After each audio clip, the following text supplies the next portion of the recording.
Hey everyone, we'll be starting momentarily. Please bear with me as I get everything set up.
Yay.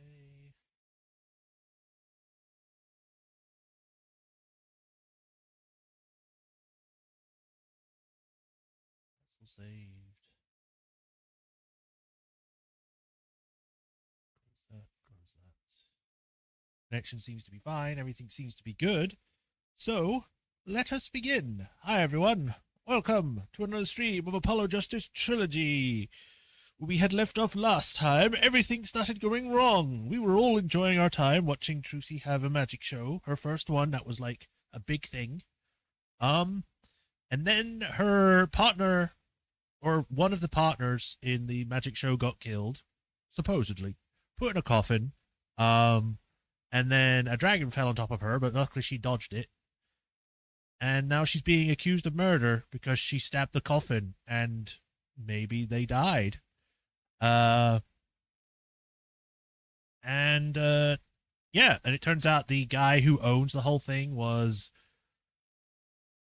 has something against the Troop Gramarye, and maybe I don't know if it's Trucy specifically. I think it's just Troop Gramarye as a whole. Both him and the bunny girl Bonnie, who turns out to be actually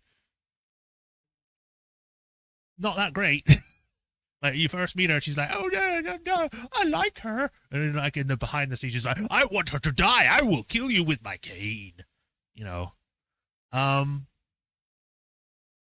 the mysterious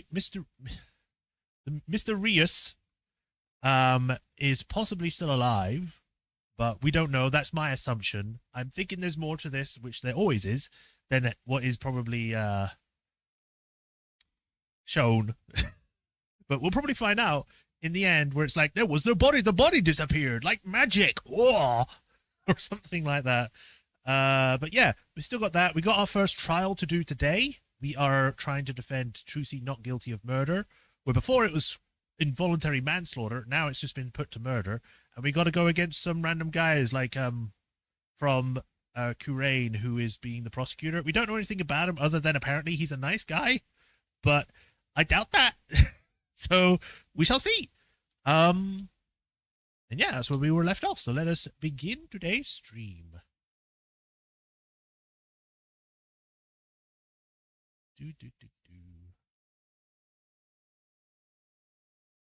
Also, again, if anyone missed, sorry for not having a stream yesterday. Like I said last time, I had other engagements, so I wasn't able to. But today we're back, and we'll be streaming tomorrow as well. So woo, happy. Utah. That was his name. Make sure it's good. Show it up on there, yes. Sheer.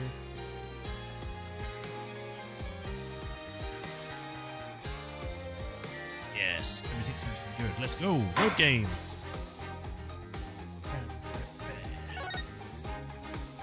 Yes, I would like to start from playing from save game.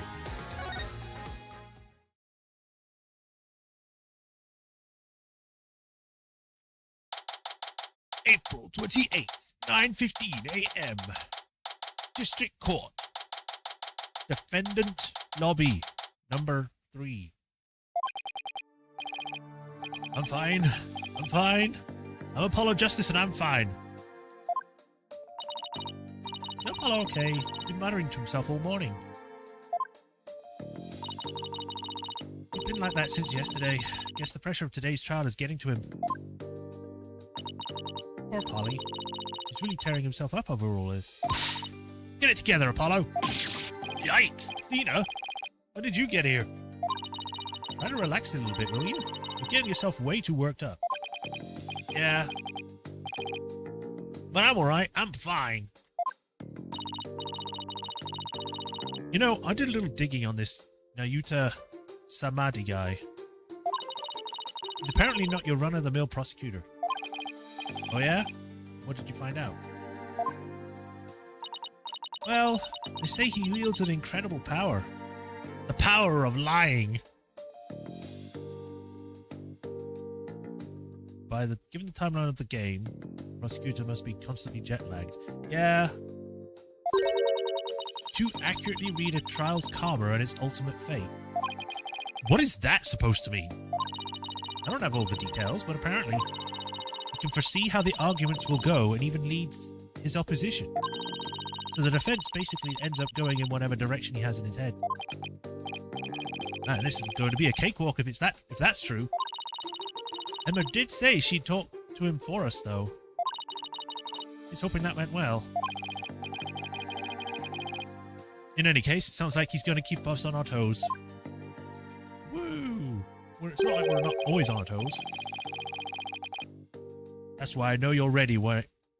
That's why I know you're ready. Why I know I can leave Trucy in the office to you. Oh, this was Phoenix that said this yesterday. Or the previous stream. I believe in you, Apollo.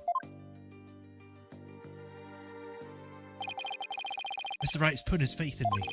I can't let him down now. I'll do it later. I'm fine. I'm fine. I'm fine. There he goes again. It's almost like he's chanting a prayer. I'm fine. I'm fine. I'm Apollo Justice and I'm fine. You say so, Apollo. The trial will start momentarily. Is the defense ready? Yes, we're fine.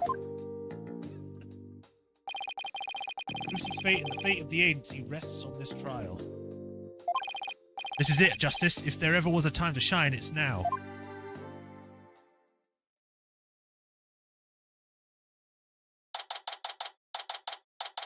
(9:30 a.m.) District Court. Courtroom number 6. I think it's the first time we've been in 6. Court is now in session.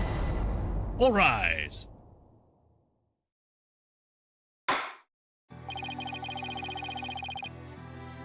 Court is now in session for the trial of Trucy Wright. The defense is ready, Your Honor.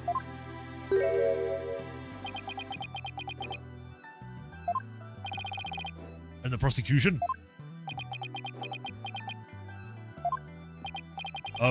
Prosecutor Samadhi?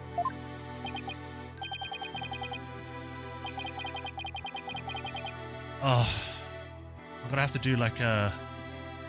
I'm gonna sound like Matt Mercer, which is impossible.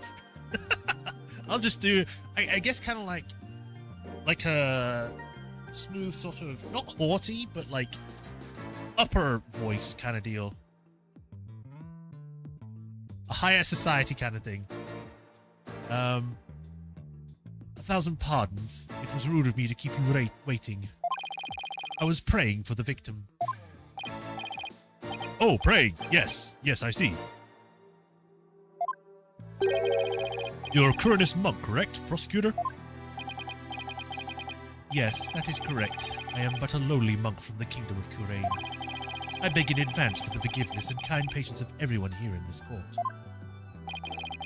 I am unfamiliar with the proceedings of this country and may make many blunders. Seems like such a nice, gentle-mannered soul, doesn't he?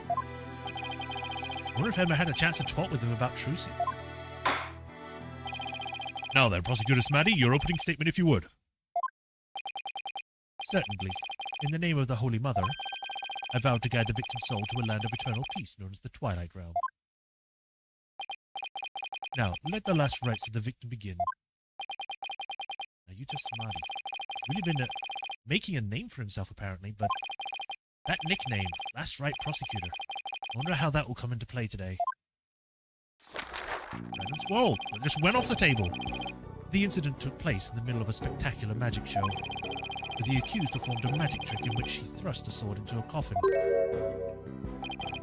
A coffin from which the body of the victim then spilled out, dead from a fatal stabbing. The victim's name was Man of Mystery, and otherwise known as the Great Mysterious. Mystery. His name is still Mystery! Mysterious Mystery! Ooh! What are the Manov parts for, though? Manov? Man of Mystery! Oh! Okay, I get it. His blood was found on the sword that was used during the magic trick.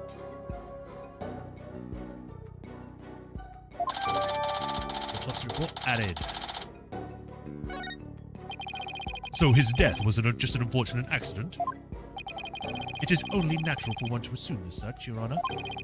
However, if it was no mere accident, but rather a homicide. But the prosecution's position is thus, that this was a murder made to look like an accident.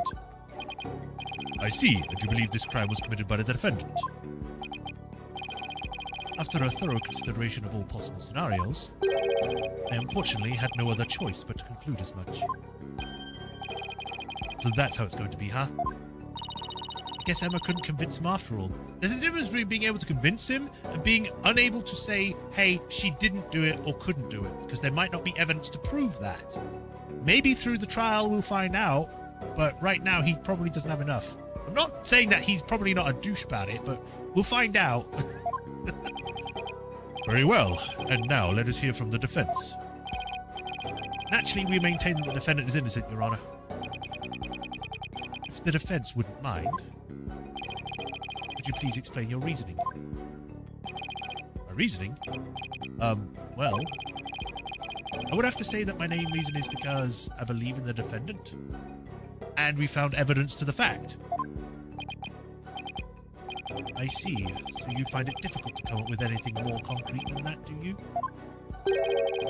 What a fine demonstration of the fact that you are indeed a lawyer of putrid mind. Putrid mind? Prosecutor Samadhi? Excuse me, but I missed what he said.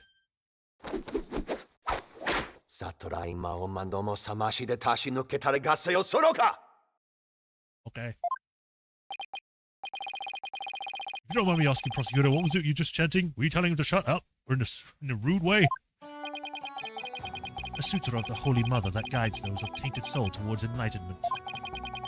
It is a Khu'rainist incantation to awaken the foolish from their fruitless slumber.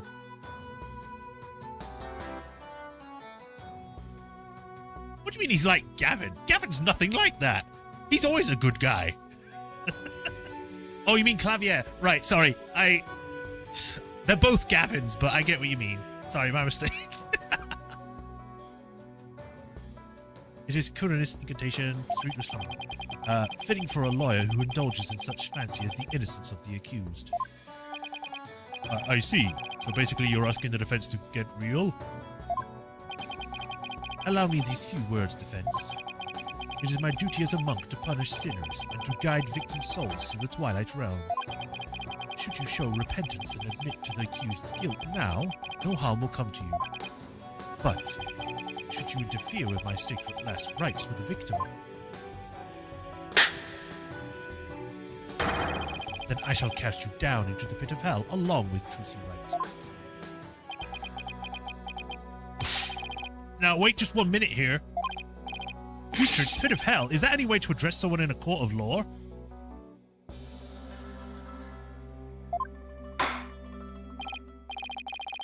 Prosecutor Samadhi, that may be the way you conduct trials in Khu'rain, but I would appreciate it if you would refrain from such charged language here.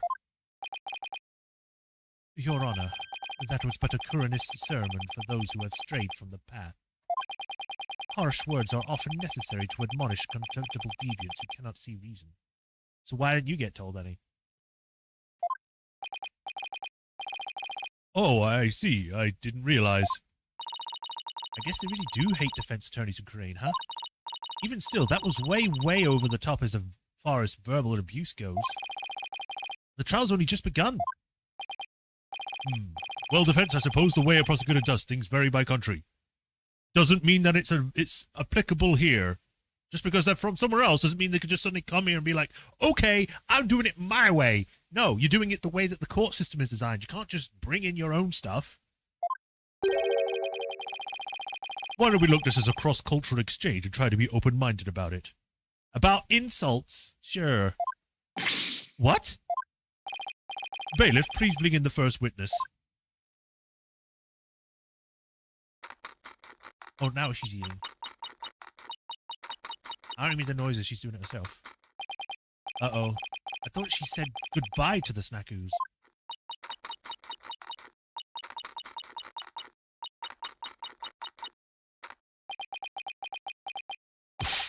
Detective Sky, the courtroom is no place for gorging yourself. What's wrong with having a little snack? Girl's gotta eat, right? She, seems a little stressed out. Detective Sky, your testimony, please. Yeah, about that. I just want to state for the record that I believe Trucy Wright is innocent. I'm sorry? Detective Sky, this path you seek to follow is misguided. Giving the wrongdoer false hope will only deepen her despair in the end. But let it go and move on. Acts which go against your duty will earn you divine punishment from the Holy Mother.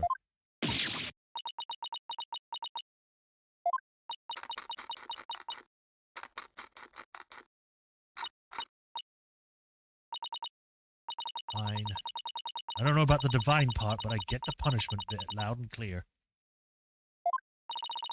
I guess Emma got assigned tons of paperwork or something for sticking up for Trucy. She and Prosecutor Samadi don't seem to get along very well, do they? Oh, does he say that a lot? Well, that's going to be fun. Shall we continue? The prosecution contends that the accused had a clear motive. The evidence, if you would, Detective Sky.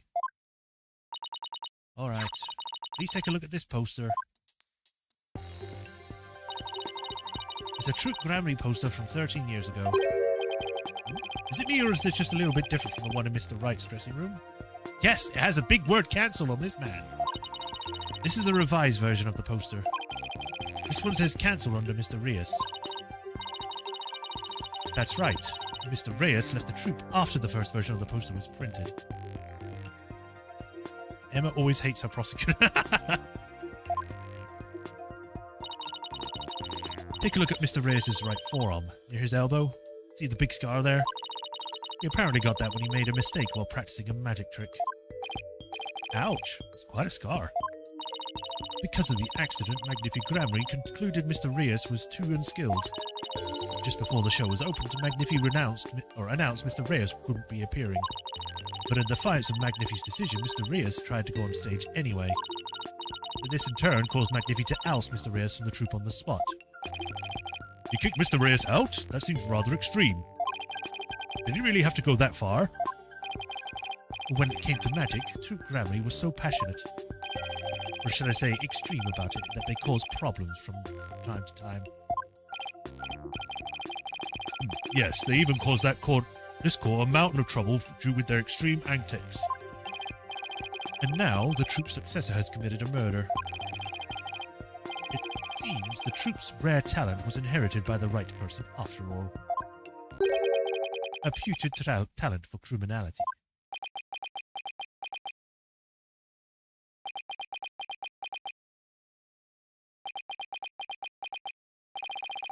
You sound rather extreme yourself, prosecutor. Criminals with impure souls do not deserve sympathy, Your Honor. As I was saying, after his expulsion, Mr. Reyes apparently went on to hold a grudge against the troop. He would tell those close to him, I will get my revenge on Troop Gramley someday. Revenge? That certainly sounds antagonistic.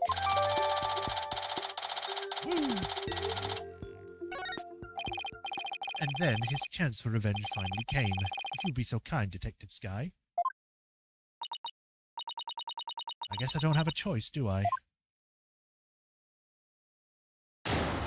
Woo! She's wearing shorts. Which was weird.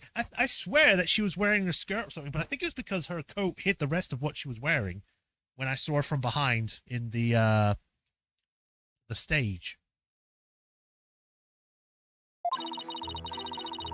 The victim planned to get his revenge on Troop Gramry during Trucy's magic show. Mr. Reyes was going to steal the Gramry's notebook from the defendant. He then had intended to reveal the secrets behind their magic tricks during the show. That was the victim's plan for revenge, and while he did in fact steal the notebook, the defendant murdered him before he had a chance to reveal the secrets.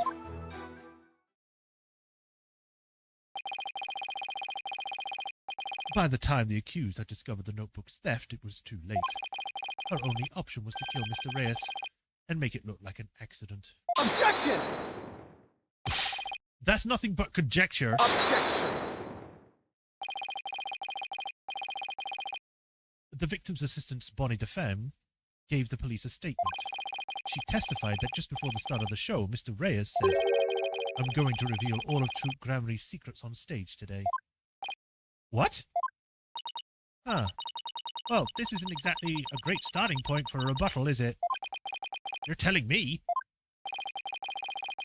Allow me to give you one piece of advice in defense. Oh, and what's that? Butterfly. And let it go and move on. Oh yeah, I can. Okay, this definitely is going to be a thing then. Excuse me. Helping a sinner will only sully your own soul. One possessed of an unclean soul will burn in the flames of hell, and then be ever burdened with that sin in their next life. That sounds like bullshit. I would not believe in something that said, oh, because you did one thing in a previous life, your next life is going to suffer because of that. Fuck that. Another life is a different life. You don't get punished for something that you did in a different life when you were a different person. But I don't believe in that sort of thing. Besides, I have no intention of giving up.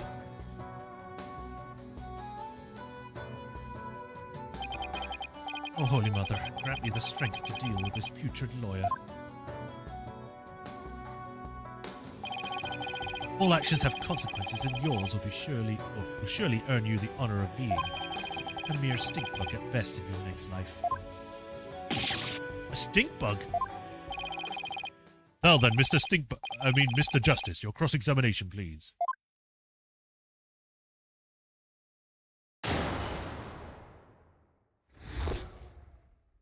The defendant's motive. Oh, they've changed it to these now. Hold it! Revenge after all this time? It's been 13 years already. Why now?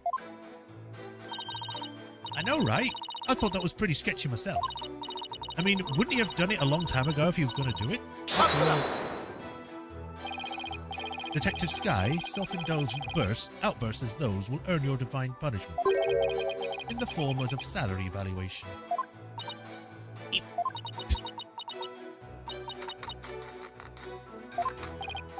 Wait, that's what divine punishment means? And let the detective have her snack. This humble servant of the Holy Mother shall explain. Over a decade ago, Troop Gramry was at the height of their popularity. But then their reputation declined, and they had all but faded from public memory. Until recently, that is, when Trucy Wright sought to recapture their former glory. The defendant? And at such a young age too! How impressive! Yes, the accused's skill at magic is undeniably impressive. If she hadn't fallen onto the path of sin, she could have had a bright future ahead of her. Says putrid about as much as Francisca says fool. Now, Francisca saying fool is fun and funny. This guy saying putrid is just kind of like, oh, okay. It's always sad to see such promising young potential go to waste. Now the detective, Sky, how did Mr. Reyes plan to get his revenge? And please, down with the snackoos before you continue with your testimony.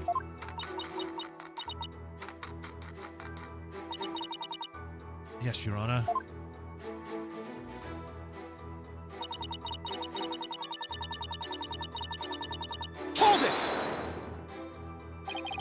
What evidence do you have that Mr. Reyes actually stole the notebook? Well, you see,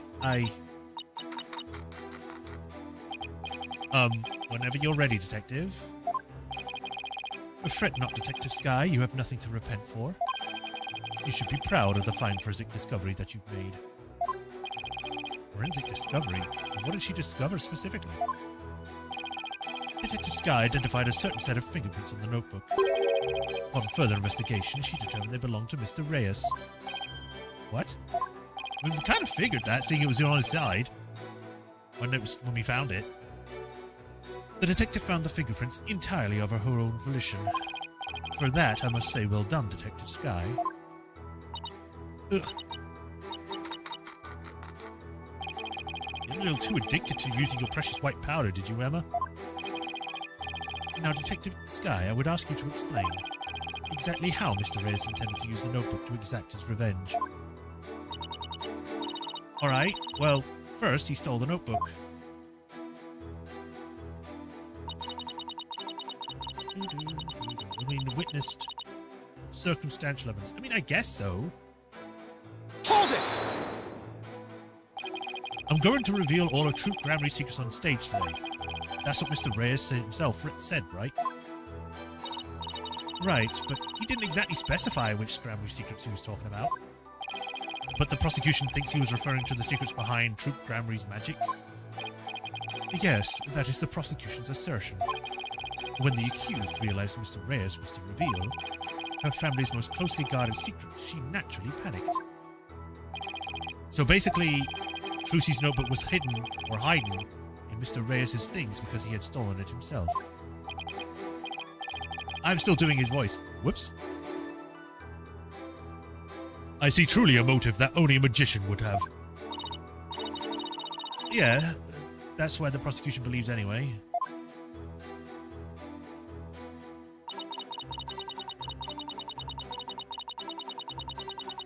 Hold it! Do you really believe that what you're saying, Detective Sky? Do you really think Miss Wright killed Mr. Reyes to stop him from getting his revenge? Of course I don't think that. The Trucy, I know, would never... Keep your private considerations separate from your public duty. I warned you about this very thing from before the trial began, did I not, Detective Sky? Yes, you did. Please recite my exact words to you. Emma Sky, you are a detective first and foremost, not the accused's friend. Remember your duty and fulfill it faithfully. Excellent. So you do remember what I said to you. Your devotion to your work will be rewarded, for the Holy Mother sees all. This Holy Mother is no scientific concept I've ever heard of. Those two really don't get along, do they? Well, science and religion go together about as well as oil and water. Sometimes, most of the time, yeah. Can work together if they stop fighting. Mostly other people. As I was saying...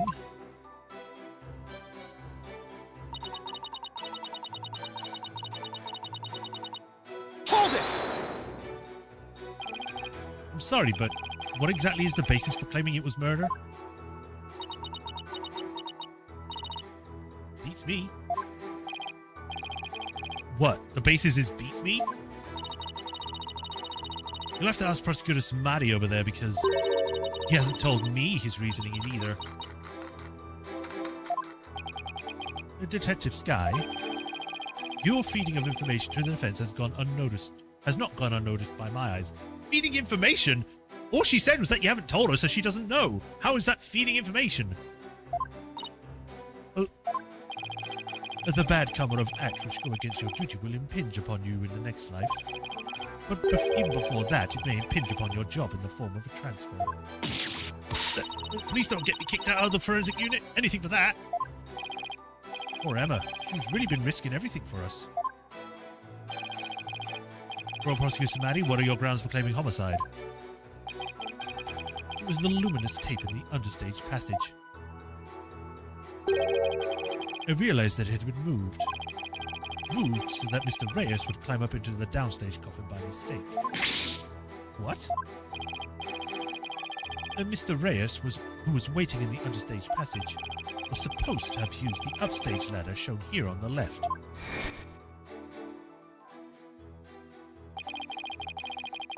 He was to climb up into the coffin that had been set up in the backstage area, after being turned into a stuffed dragon during Act 1. Mr. Reyes was supposed to come back to life and emerge from that coffin, but the luminous tape had been moved to mark the downstage ladder. Later. And he said later. So the victim climbed up into the coffin and onto the stage itself by mistake. The very same coffin the accused thrust her sword into. What's in that face?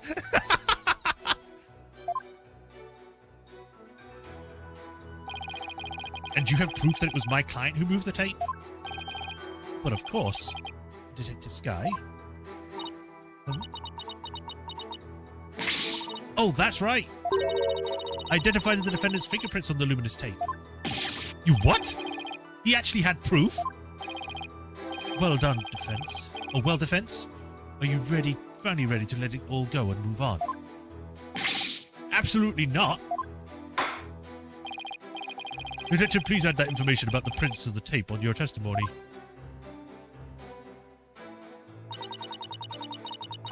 The defendant's prints were on the tape. I guess she must have moved it during the show.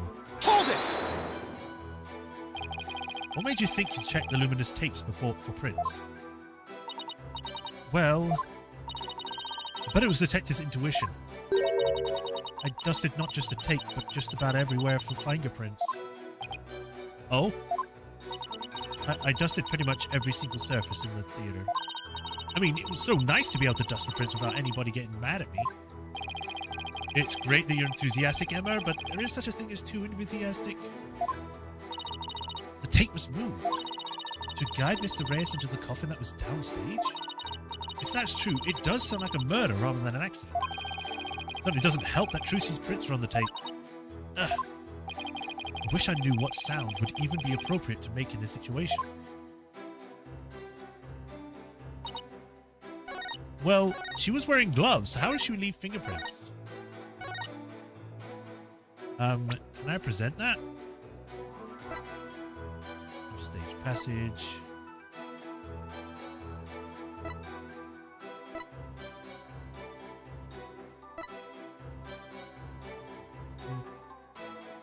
Wait, why does it look like there's something highlighted on this thing?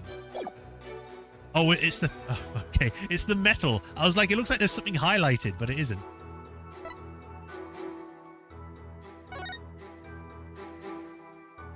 Here we go. Trucy wore gloves during the show, so none of her fingerprints were found. Objection! I'm sorry, Detective Sky, but there's a flaw in your testimony. Oh, really? The prosecution is claiming that Mr. Wright moved the understage... Or Mrs. Wright. God damn it. Miss Wright moved the understage tape during the show in order to guide the victim into the coffin downstage. But it doesn't make sense that she would leave prints on the tape at that time. It doesn't? Please consider the fingerprints results of the main coffin, which shows that not one of my client's fingerprints were found on or in it. If that's true, we didn't find any prints of that coffin. Huh? I think you've realized what the flaw in your testimony is. Claiming Miss Wright left prints on the tape during the show is inconsistent with the facts.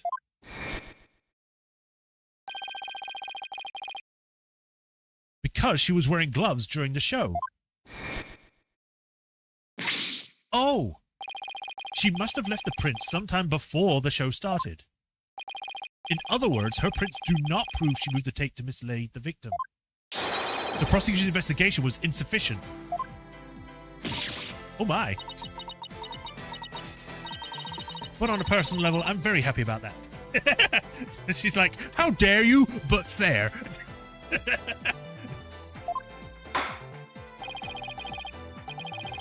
No, she's not Trucy anymore, she's Truckley. Come on, Miss Truckley.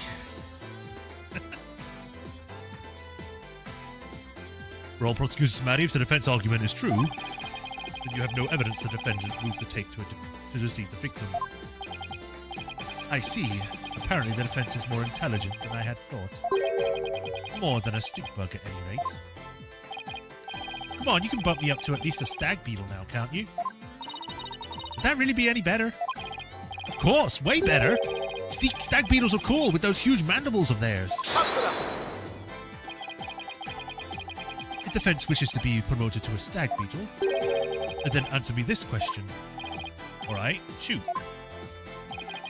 Even with no evidence that the accused used the tape to misguide the victim still climbed the ladder using the tape as a guide.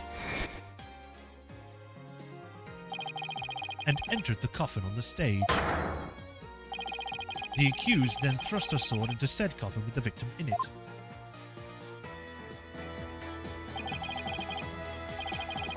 So what you're saying is the fact remains that the victim was stabbed to death, right?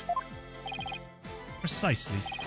However, this does not drastically change one aspect of the case. Well, it does drastically change.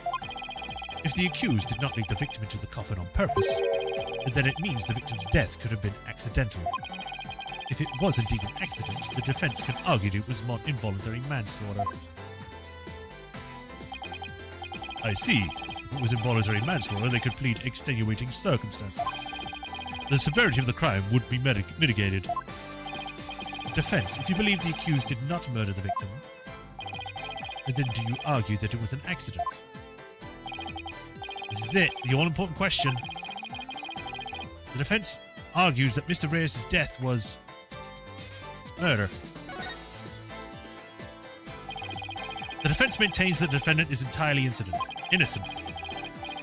We believe that it wasn't an accident, but murder. And what's more, we believe it was committed by a third party. A third party? As in the true culprit is someone else? Oh yeah! Huh. That is quite a brazen claim to make, and one wholly without grounds. Your voice is as loud as your suit, and your mind echoes just as loudly in emptiness.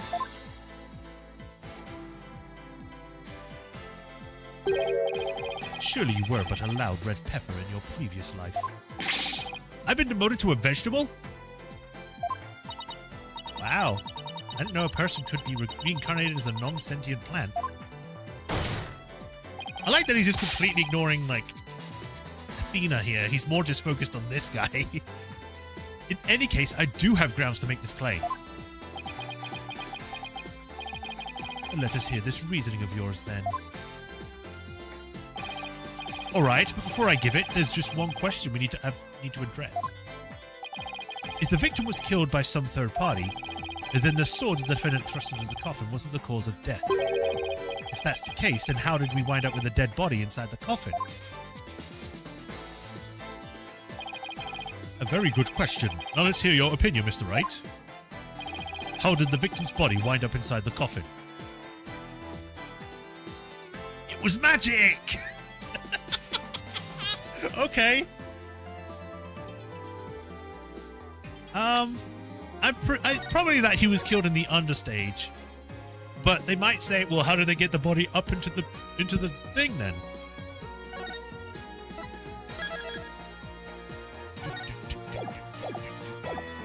Lower the understage.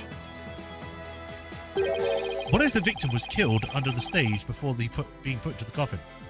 What did I say? Did I not say Mr. Justice? In other words, what if the victim was already dead in the coffin from the get-go? Oh, I see. In that case, the defendant's sword wouldn't have been the cause of death. How do you respond, Prosecutor Samadi? That is the third time. The third time of what? Just threw beads at him? What the heck is this?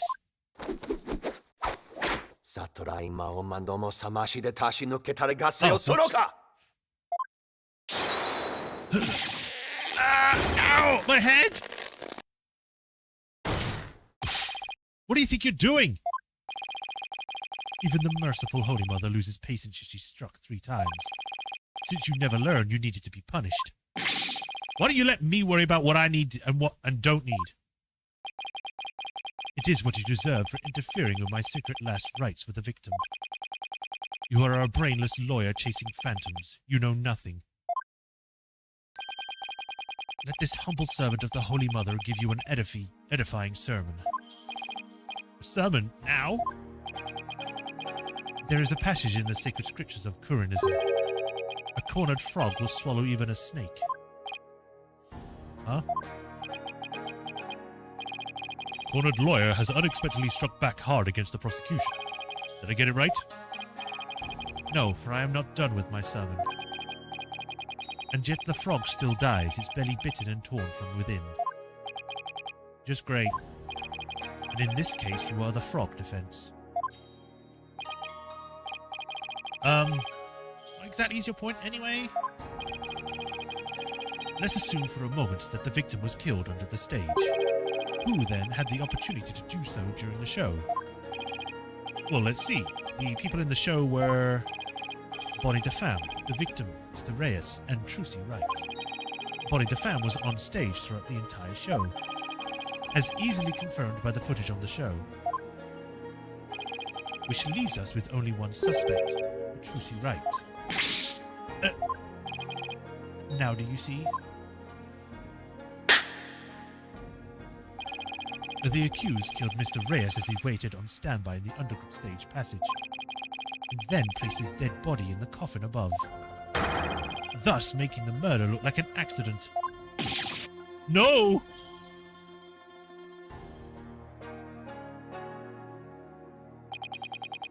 O great and holy Mother, merciful Mother, thus another putrid mind has been guided toward enlightenment. I can't believe I swallowed his trick question whole.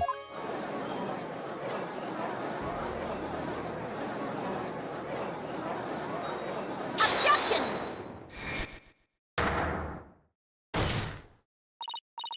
Sorry, but I have to raise an objection here. Athena, what are you... There's something I want to point out, Apollo. And who might you be? You strike me as a mere child in continence. Excuse me? She had a whole game that she was in that she was able to prove that she was better than Apollo. So shut the hell up. Or at least equal. I may be young, but I have an attorney's badge just the same. And you would contribute to the discussion in that capacity? I most certainly would.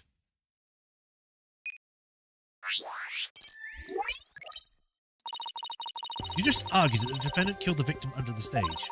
But let me remind you that Miss Wright is a girl. So therefore she's cleared of any wrongdoing. Clearly. Surely you didn't raise an objection simply to point out such an obvious fact. Your Honor, please send this little child's guardian to come take her home. Hold it! But I'm not done with my sermon. You don't need to talk like Prosecutor Smaddy, you know? Listen, if the victim was killed in the understage passage, then his body would have had to have been hauled up to the stage, right? However, Miss Wright is a young girl, and pretty petite one at that.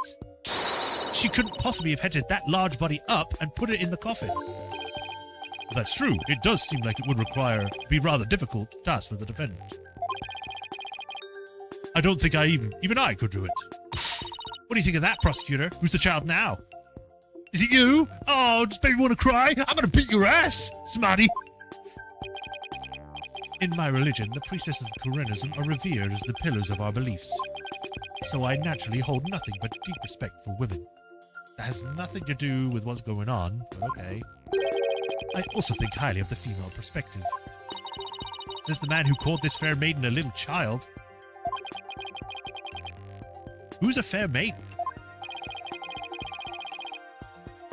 I agree that your point is worth discussing, defense. How indeed was the dead body raised into the coffin? By the accused, Trucy Wright, that is. You're committed to pointing the finger at her no matter what, huh? Then you explain how that be even possible. Yeah, you get him! Yeah! Get him to prove it for a change. But of course,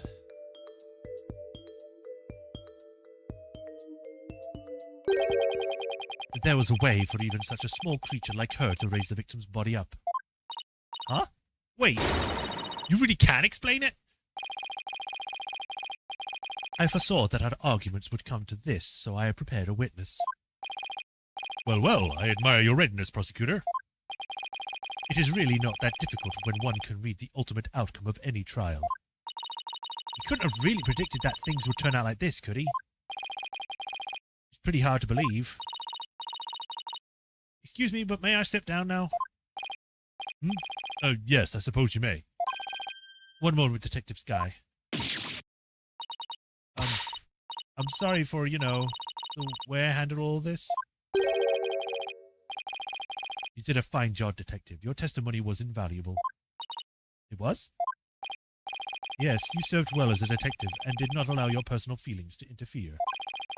You overcame the conflicted emotions you felt and performed your duty admirably. You will be rewarded for your fine work.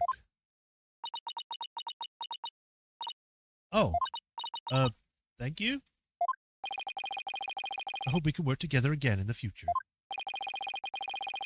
Emma seems bewildered by the unexpected praise. I guess he's a pretty nice person, like they say, as long as you're not up against him. Now then, let us call the next witness. I was expecting a bullshit. Athena's not quite there yet. She'll get one. She'll get one soon. Why are we starting at the feet? Hello. Witness, please state your name and occupation.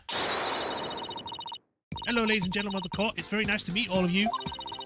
I am a lagamorphing illusionist from the land of fairy tales, Bonnie de Femme. Or Fram, I don't remember anymore. I can't wait to do some magic tricks for all of you. Please, witness, there is a time and place for all things, including magic. Ah, but it would be okay if I just did a little magic, right? Come on, please. Look, everybody is waiting. Now's my chance to shine. Talk to them. That is your second time. My second time doing what? There will be no further warnings. You should know from our preparatory meeting, correct? Is no one exempt from His Holiness' rosary of suffering? May we have your testimony, witness, once you've recovered from your disappointment?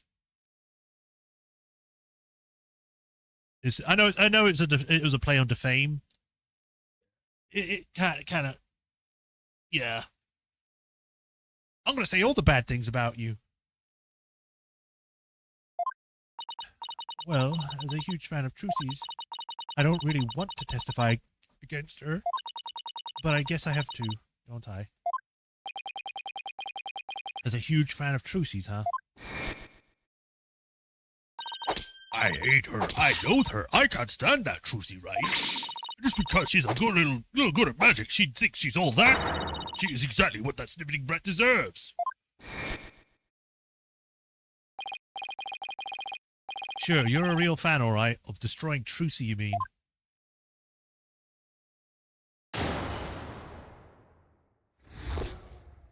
Understage passage. I really can't believe that Trucy killed Mr. Reyes. I guess it's possible for a small girl to lift a dead body up if she used a stage lift. Is it possible? Could Trucy really have? Trucy did use the stage lift. I think she must have used stage lift too. I was on stage for the entire show, by the way. You don't need to bring that up because we know that. You were on stage the whole time, and you're sure about that? There is no question. The entire audience could testify to that fact. What's more, she is shown clearly in the TV footage as well. I could possibly have killed Mr. Reyes, not little old me. Therefore, the only person who could have killed the victim on the stage is the accused. Furthermore, by using a stage lift, even a petite young lady could have raised the body up to the stage without difficulty. You've got to be kidding me. Very well, the defense might cross-examine a witness.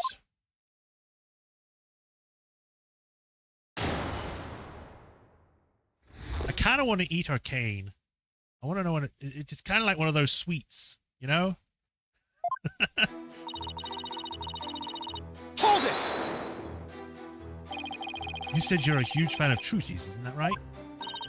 Oh yeah, I even became a magician because I wanted to be just like her. The first time I saw her, she was performing at the Wonder Bar. She was only in junior high back then, but she got up on stage with tons of confidence. And then she proceeded to win my heart with her astonishing tricks and winning smile. She certainly does sound like she means all of that.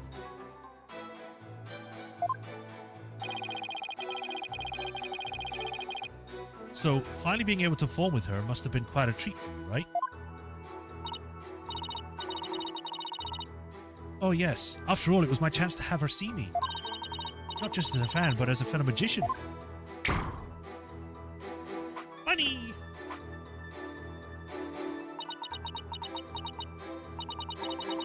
But then that horrible accident happened. It was not an accident. It was murder. Witness, please explain if you would. How a small young woman such as Trucy could have raised the body. No, the stick! This thing! The thing that's curved! Has a bow on it. Hold it! What makes you think it would be possible? It's not like you tried it yourself, right? Well, actually, we did try it for ourselves. You did? Detective Sky, if you would. Oh! So that's why you made me do that. Detective Sky, what did he have to do? The prosecutor asked me to try to raise one of the male police officers on with the stage lift, without a single word of explanation as to why he was making me do it. You're kidding.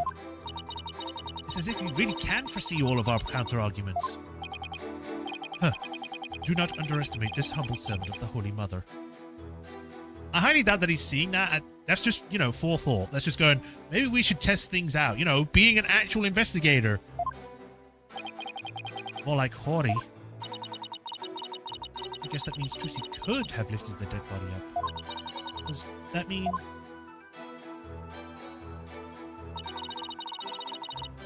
If she releases another way, they'll start multiplying the quotas. Hold it! Is what possible? Could Trucy really have what, Mr. Pham? Please finish your sentence. Well, Don't try to beat around the bush. Come right out and say it. Why not tell this court what you really believe? What I really believe? Of course I don't believe Trucy could ever commit murder. Such an amazing and wonderful magician could never do such a thing. But taking all the facts into account, what else can I think? I know of at least 3 other unflattering things you really think about Trucy. You don't need to object here. How can you attack this girl when she is obviously speaking with reserve? There is such a thing as reading between the lines, Mr. Justice. How about you shut up and let me do my job, Judge? It's sad how the youth of the day lack the ability to do such a basic thing.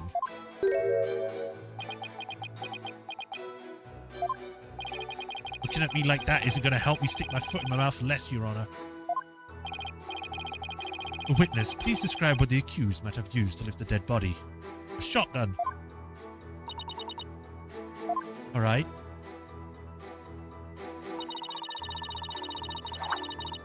Hold it! Stage lift 2. You mean the stage lift shown here on the left? That's right. With a stage lift, I'd think even a small girl could easily lift a dead body up to the stage. And so that makes her the murderer, in your opinion? Of course not! I believe in Trucy. Like I said, I'm a huge fan of hers. Oh, brother. How long is she going to keep this up? The defense, what position was stage lift 2 in after the show? Let's see. If I recall, it was in the fully raised position. And the reason why it was fully raised is because the accused used it to lift the victim's body. Wouldn't you agree? No, I wouldn't, because we know why it was raised. Feel free to slowly mull it over while you roast over the flames of hell, you evil red pepper.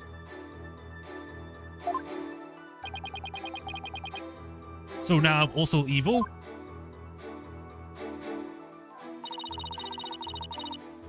Hold it! You didn't have a single spare moment to slip down to the unstage passage? Huh? Don't tell me you suspect me now. No, asking a simple question. I'm just trying to do my job for you by examining your alibi. Depending on how solid it is, I might have to suspect you, yes. You gotta be kidding me. Don't spit on my head and tell me it's raining, lawyer boy. Am I right? I'm right there in the footage, or are you too much of an idiot to see? Huh? Mr. Pham, are you feeling alright? You seem suddenly different. Oh, whoops. Where did that come from, right? Oh my, I seem to have snapped there for a second, didn't I? You didn't just snap, you broke character just now. In any case, I was on stage the whole time performing magic. I mean, you also saw me in the footage, right? My dazzling and flawless performance. Flawless? That's odd considering what you told me. You said that you'd made a mistake with where you were positioned, Mr. Hat. Mr. Pham, to what is the defense referring? Well, I made a mistake on stage. I was in charge of operating Mr. Hat, you see.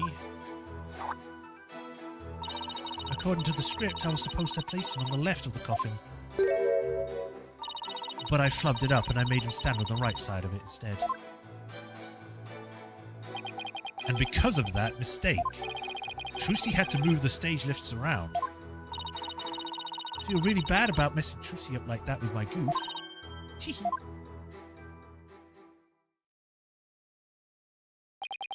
Darn it. I don't see any consistencies in her testimony. Now, do you know who the real killer is? Come on, Gramps, don't just sit there. Hand down your ruling pronto. Do it quick before you kill Ope over there. I beg your pardon? Oops. What's gone into me? I'm so sorry.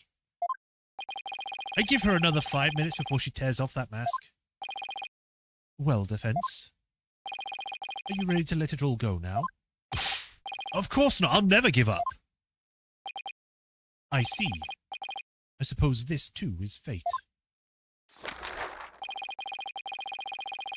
The sacred scriptures of Khu'rainism describe a variety of hells for the damned. For someone like you who struggles ceaselessly against his fate, I don't care. How about you shut up with your religionist crap and just continue with the trial? Papal Boljig seems most appropriate. People boil... What? Oh, wait, that's Khu'rainese. What sort of terrible place is Papal Boljig? A place where the more one struggles, the further one falls into the abyss. At the bottom of the abyss, the ferocious beasts await. Think of it as something akin to an antlion sandpit trap. Oh, there's one of those in my backyard. You have an antlion? Okay. Wow, Khu'rainist hell is closer to home than I thought. Now then, if it would appear that the witness's testimony supports the prosecution's claims, and that the defendant is the only one who could have killed the victim under stage. How are we supposed to get out of this jam? Hey, Apollo, if you can't find any contradictions, maybe it's time to use analytical psychology. Psychology! You mean... I heard some discord in Bonnie's voice while she was testifying. Oh, it's suddenly showing, even though she didn't bring it up. See, Widget is packing up a little noise in her heart, too. Or picking up. That's right, Athena can hear things others can't with her super sensitive hearing.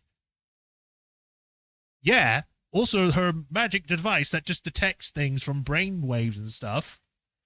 How do you forget this? This was literally what happened earlier. She can hear the emotions of people suppress, or the emotions people suppress as a kind of noise or discord in their voice. All right, Athena, let's give it a try. You got it. Hold it! Your Honor, I'm afraid that our witness, Mr. Pham, is suffering under a terrible traumatic stress due to this horrible incident. She is?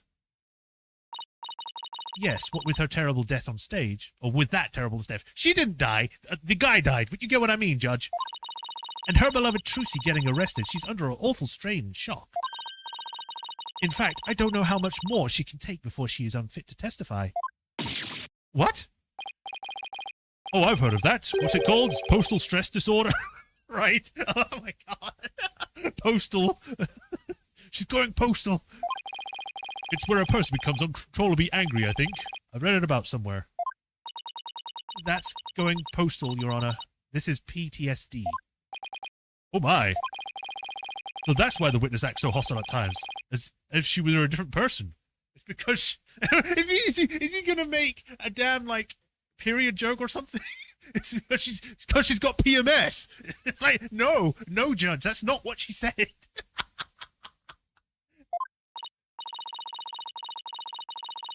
Yes, and I think her condition is clouding her memory of the incident. Therefore, I suggest a short therapy session for the witness. Huh? Therapy? You know the first thing about a magician's mental strength. I've risked my life jumping through rings of fire and having my body sawn in half. Oopsie. Boy, I have to watch my temper, don't I? Gee.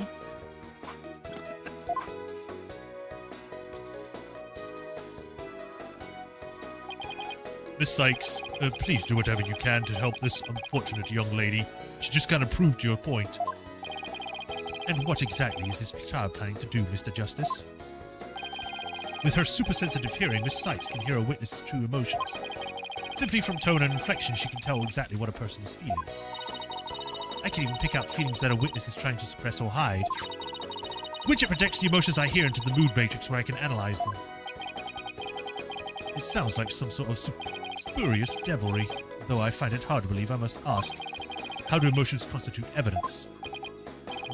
While I won't say that emotions can be taken as evidence per se, I have seen how instrumental Miss Sykes' work has been in cracking her case. Therefore, I wholly support giving it a try. I see. If you are in favor of it, Your Honor, then I have no objections. Even this mere monk can see that something disturbs the witness. I'll disturb you! Sorry if you were hearing noises. I was like, I had to take off the foam. Or the foam for my mic. Oh, thank you for understanding, Prosecutor Samadi. Not as though you would have stopped me, but yeah. Oh, you remember how to conduct a therapy session, right? You want me to lead the session? Of course. You're the leader on this case, after all. Fair enough, but do I need a refresher? Just in case something is different, yes. Okay, but I think I could use a refresher. Boo, boo, boo, boo. Smiley face. Oh, it's still pretty much the same. So, Bonnie's emotions are shown here in the mood matrix, right? Exactly. The emotions I pick up from her testimony are projected into this program. The mood matrix gives a visual representation of a witness's testimony and emotions. These 4 mood markers reflect fluctuations in a witness's emotions. As their testimony unfolds, the mood marker flashes in reaction to the witness's feelings. When the witness feels happy or is enjoying the memory, the happy marker will light up. When the witness feels angry or frustrated, the angry marker will react. The fact that she's describing it and she didn't do that in the previous game, it's like, why? You should have had this before, but I get it. When the witness feels sad or scared by a memory, the sad marker will blink. And when the witness feels surprised or confused, the surprised marker will tell us. Okay, I remember now. I need to find a conflict between what she's saying and which mood markers are blinking. That's right, and Mr. Pham definitely has some conflicted emotions. See? Widget reactions to suppressed emotions I pick up and projects them as noise. If we can pinpoint the inconsistencies between her testimony and her feelings, the noise level should drop to 0% and the therapy session will be a success. When you find an unexpected emotion, first pinpoint it with Q. And then select the emotion, or unexpected emotion, or reaction from the 4 markers with space. Okay, now I want to give it a whirl. Whee! Memory time! So angry! I guess Trucy is the one who killed Mr. Reyes. Even she could move the body with that lift. Looks so evil here. Evil Trucy is kind of weird. I was on stage at the time, no emotion. But that terrible mistake. My stupid flub caused Trucy so much trouble. I feel so bad about it, she says as she smiles. Got it! If I have to say, Mr. Pham, you certainly are a strange one. Even though you said I feel so bad about it, it seems you were feeling happy about it. Ow.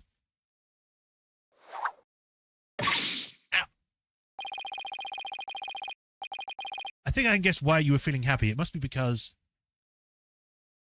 you messed Trucy up. I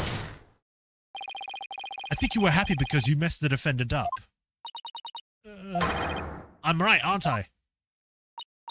You gotta be kidding me. Why would I be happy I messed up Trucy? I'm a big fan of hers. Because we saw you. I hate her, I loathe her, I can't stand Trucy, right? Just because she's a good little magic, and she's all that. So this is exactly what that sniveling brat deserves. We saw how you said you hated Trucy, right? How you were glad she was in trouble, and even how it was what she deserved. Ow. It looks like I hit the bunny on the head, so to speak. Ugh.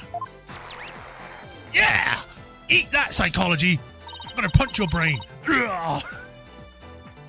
Follow, the noise level dropped. Now if we could get it down to 0%. Well, Mr. Pham, are you ready to confess how you really feel? What? What do you mean? I'm Bonnie, the sweet, cute little bunny. I'm a rookie magician working hard to be just like my idol Trucy. That's the character I'm supposed to be. Objection! Keep that up, Mr. Pham, and you're going to have a mental breakdown. Oh, wait, no, why is it in order? Just let yourself be who you really are. Who I really am? Could have made a pun here. Or hair pun. Oh, right. The two sides of you are fighting each other and doing your psych harm. Or psyche, some people say. I can hear them, the two distinct voices battling inside you. Shut your pie hole, you know nothing, know-it-all! I mean, you mustn't say things like that, or I might get flustered. Mr. Pham, how long do you insist on maintaining this wolf in sheep's clothing act? May have just lost an achievement. I believe that's a different one. But we'll see. We can't end this therapy session until you get real with us. Set the wild beasts inside you free. Ow. Grr.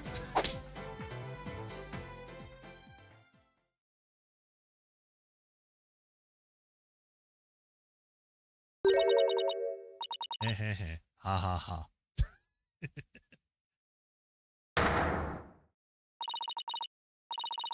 Don't make me laugh. You don't know a dang thing about me. You want to see who I really am? Fine. Take a good look. Me spin. Now she's a bat.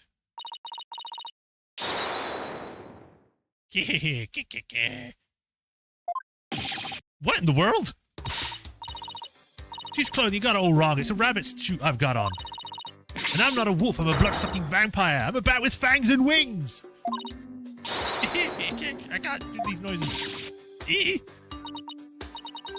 I think we just opened Pandora's box. I'm finally done with that goody two-shoes cottontail act. Cottontail? The VA? Feel free as a bat, kiki.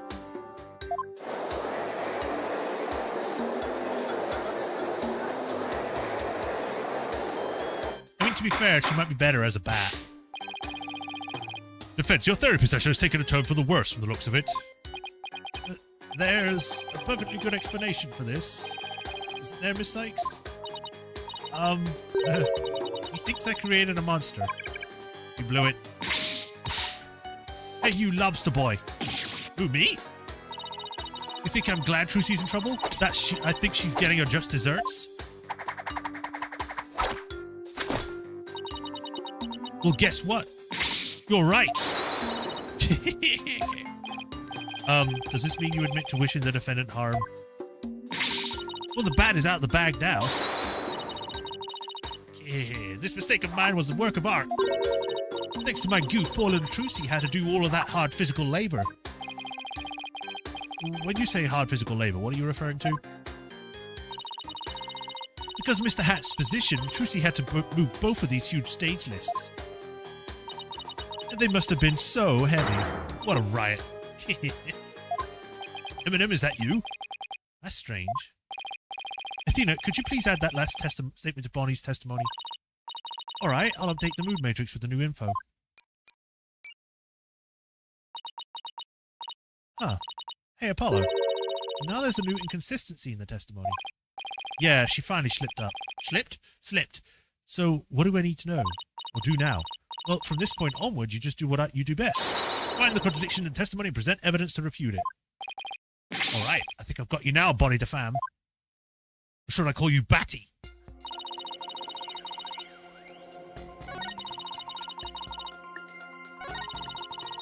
One stage at a time, but that terrible mistake. Bat!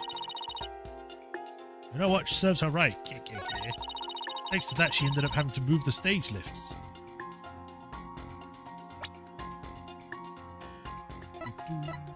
I mean, how would she know? I mean, I guess she would have had to have known that, because otherwise she wouldn't know that she went to the other side.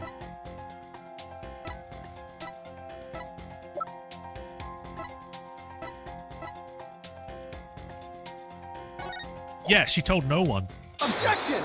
I guess I'll pretend it. That doesn't make sense. What? So you think I'm crazy now? No, that's not the point what I was trying to make. But I don't hear you denying it. Mr. Pham, allow me to repeat your statement. Thanks to that, she ended up having to move the stage lifts. Yeah, that's right. And I still say that's just what she does. But how did you know? How did you know Miss Wright moved the stage lifts? Huh? According to her own statement, she didn't tell anyone that she had done so. What? So how do you possibly have known that what she had done unless you saw her? You saw Miss Wright moving the lifts to the understage passage, didn't you? Yeah! Not the umbrella!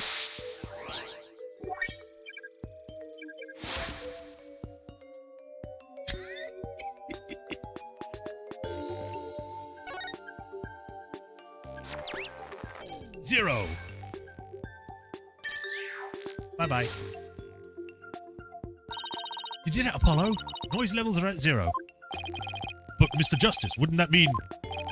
Yes, Your Honor. Mr. Pham herself was under the stage where the victim was killed. I hardly need to tell the court what that means. You're one artful liar, Mr. Pham, and one spectacular suspect. Yeah!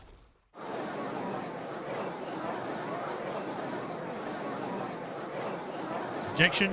Whatever the other guy says? Okay. Why, you shiny red lobster boy? You're saying I killed Mr. Reyes? I'm saying that it's a possibility. What's more, I say you had a solid motive to frame my client for the murder as well. Objection! My apologies for raining on the defense's merry revelry. But you seem to have forgotten one very important point. Oh, really? The TV footage. As you can clearly see, Mr. Pham was on the stage the whole time. No, we cannot clearly see that because when the footage was recorded, the camera focused on Trucy. The entire audience can bear witness to that fact, including you. Oh yeah, Satora. You have just taken a long and senseless journey only to return to the starting line. The witness could not have been in the understage passage, which means the only one left who could have killed the victim is the accused. Guess that party's over. Well, no, because we know, because if she's literally saying, yeah, I was down there, you can't just go, oh, well, actually the evidence says that she wasn't, if the person themselves are saying, no, I was. But Mr. Pham knew something she couldn't have known unless she was under the stage. How do you explain that, Prosecutor Samadhi? It's quite simple. The accused must have told Mr. Pham about it, but then forgot. Huh. Ah! Open those useless eyes of yours and take a good look at the footage. If Mr. Pham really was in the understage passage, it would mean she was on stage and understage at the same time. It means she was in two places at once? That does seem to be the only explanation that makes any sense. It may be an explanation, but I'm not so sure about that makes sense part. So then we'll have to make it make sense. Your Honor, the witness was both onstage and understage at the same time. This is the defense's assertion. I've heard some illogical things come out of you before, but this is absurd. No, this is actually kind of tame. I don't know what you're talking about. This is the most illogical thing. I'm sure you'll change your tune once you hear my reasoning, Your Honor. Is it going to be a case where there's like... where she's also got like a Mr. Hat of her own? My gut tells me you're bluffing, but I'll bite. Very well, Mr. Justice. How did you explain the witness was in two places at once? The body on stage was a fake. There you go. The body they found on stage was fake.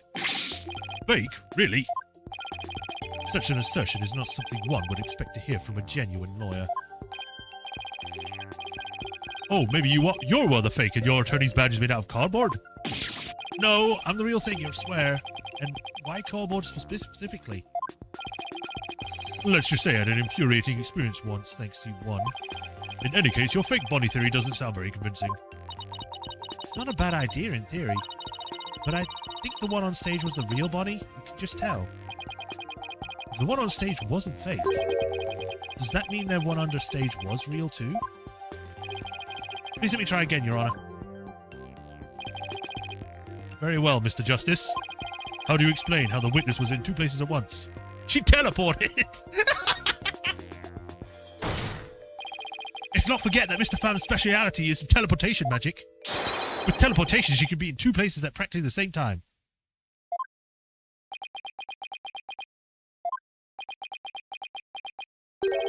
So you believe that teleportation actually exists? Well, you know what magicians always say about their magic. It's all real, no tricks or gimmicks involved.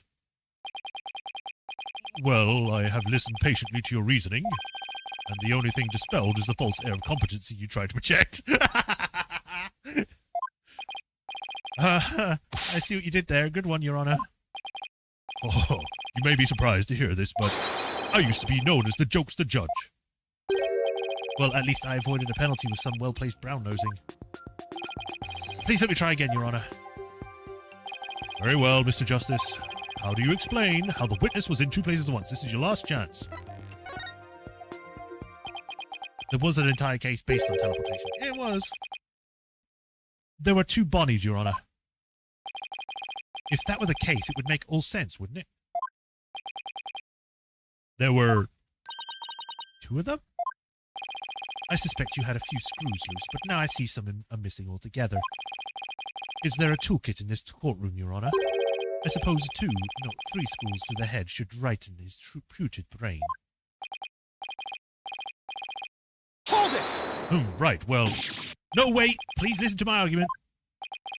Very well, I suppose it wouldn't hurt to at least give it a listen. As was argued earlier, Mr. Pham is shown in the footage of the whole time. But at the same time, she was also watching Miss Wright in the understage passage. The only possible explanation is that there are two Bonnies.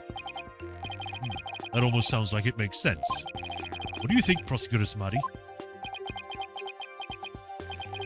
This humble servant of the Holy Mother is of the opinion that we should lose no time in replacing the defense's many lost screws. But Apollo, it goes against reality itself to say that one person is actually two. We don't have to be bound by reality. After all, we're talking about magic here. We can just make stuff up.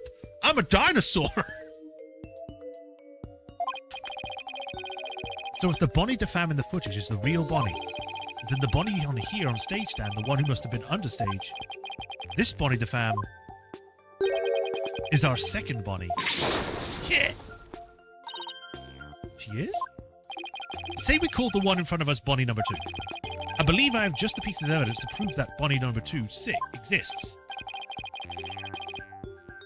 Oh, then please submit your evidence, Mr. Wright. What proves the existence of a Bonnie number 2?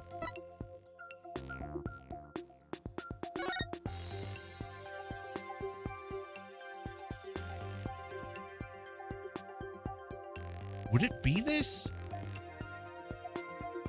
Bonnie teleportation trick and Trucy's escape. See, it's saying it as Bonnie's teleportation trick, not hers. She's using it as like a third person, like description.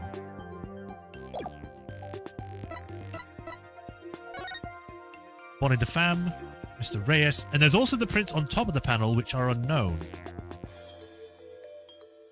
So they could work?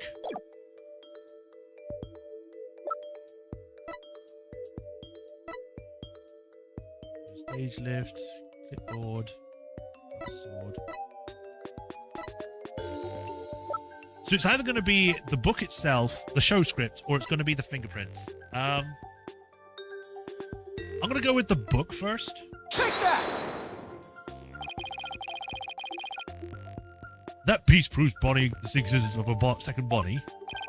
Isn't it obvious, Your Honor? Not in the slightest. What a coincidence. I was thinking the same thing. But this should be plenty obvious. Yikes. Really made him mad this time. So, another Bonnie, huh? A Bonnie number 2. She basically some yet unknown third party that was there in the theater, right? Exactly. And I believe we have a piece of evidence that proves such a person exists. I just showed the wrong one. That's all. Yeah, the fingerprints would, I guess, make more sense. Your Honor, please let me try that again. Very well, but be warned that I won't let you get away with further shenanigans. Now then, Mr. Justice. What proves the existence of a second Bonnie? Take that!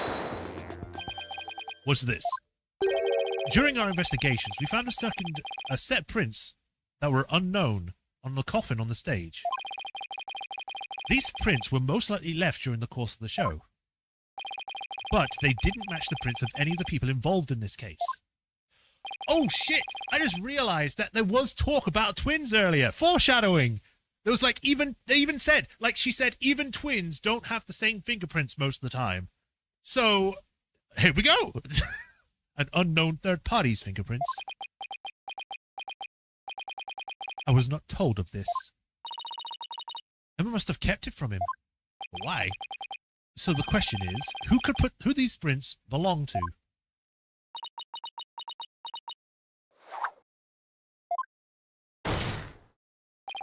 Mr. Pham, or should I say Bonnie number 2? These are your fingerprints, aren't they? Yeah! Shut to them! Jesus! Enough of this foolishness. One person couldn't possibly be 2. Those fingerprints could have been left not only during the show, but at any time. He's getting angry. Objection! It's not like you to lose your cool like that, Prosecutor Smitey. You've known him for like an hour. But sure. And I'm sure you know that. Exactly when fingerprints were made is not the main issue. What do you mean by that, Mr. Justice? The issue is who do these unknown prints belong to? They are certainly not Bonnie de Fam's. But what if they belong to the person standing right in front of us? Oh, you mean Bonnie number 2 is the second Bonnie? Is that what you're implying? I mean, I don't think he said he knew him before, he just knew of him. But I don't know if he knows that much about him. I don't know. They didn't really specify. He just says, I've heard of him. Or I know about him. That's it. I didn't know if they've actually met. This is preposterous to suggest that those prints belong to the witness. I say they belong to some other unknown individual. Prosecutor Smitey, can you really look at her and still say that? What are you looking at? Take a picture if it'll last longer. How could this be? If we check our prints, I'm sure they'll match the unknown set. And if not, they'll prove you right. One way or the other, one of us wins. Not that it's about winning. Well, Bonnie, the prints that don't belong to the real you belong to you, don't they? Bonnie number 2. Yeah! Witness, is what the defense has said true? Fine, I admit it. The fingerprints are mine. And does that mean you aren't Bonnie DeFam? What? Ridiculous.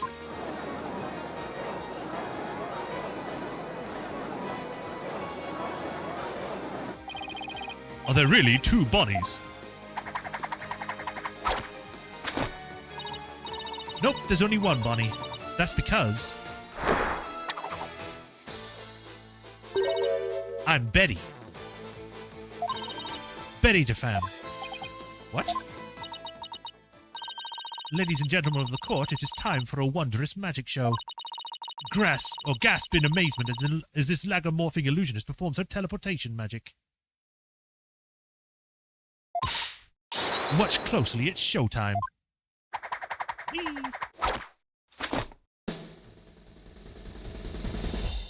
And then she runs away.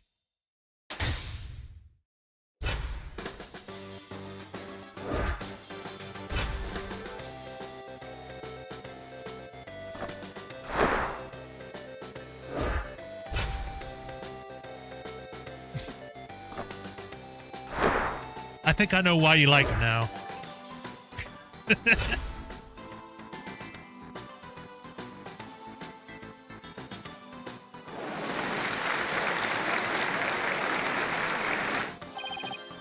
What an amazing trick! The witness is suddenly split into two people. It's not a trick, no gimmick to it either. We're simply twins. What? Twins? So that's how the teleportation trick works. Ever since our debut, I've had to hide or pretend I'm Bonnie. All cute and sweet and goody-goody. Can't tell you how stressful it's been. Poor Bonnie! But I don't have to hide anymore. That's right, our days of sneaking around are finally over. Their cover is blown, but they actually seem pretty happy about it. So which one of you is the nice Bonnie DeFam we met in the dressing room? That would be me. And the sharp-tongued Bonnie we saw with the ratings Roger on the stage was... Hey, who are you calling sharp-tongued? It's all starting to make sense now. I guess this twist because of WWE.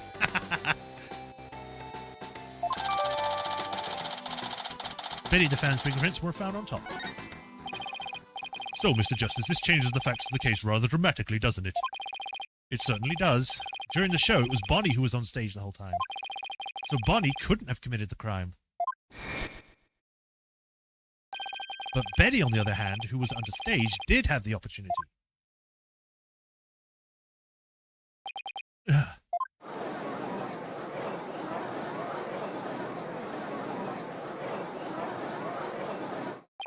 Well, so we now have two suspects. Wait just a minute there, Lobster Boy. I didn't do it. That's right. Betty may have a foul mouth, but she'd never kill anybody. Hey, who's got a foul mouth here? Oh, Well, speak up, huh? Hold it! Please save your sibling squabbling for later. The Bella twins had a similar gimmick where one went under the ring and the other would come out. Oh. Betty, you must have been in the understage passage during the show. Otherwise, you wouldn't have known about the stage lifts being moved. So what exactly were you doing down there? Fine, I'll testify. Anything to get you off my back. Prosecutor Samadi, Betty DeFam is ready to testify. What do you say? Betty, you lied to this humble servant of the Holy Mother. Hey, what else could I do? I couldn't blow our cover and ruin our magic act. Besides, I'm going to go to your Twilight Hell or whatever for being a liar. You will indeed. However, it won't be after your death. Rather, I shall give you a taste of your punishment on this mortal coil in interrogation hell. Now then, Betty DeFam, please explain to this court what exactly you were doing under the stage.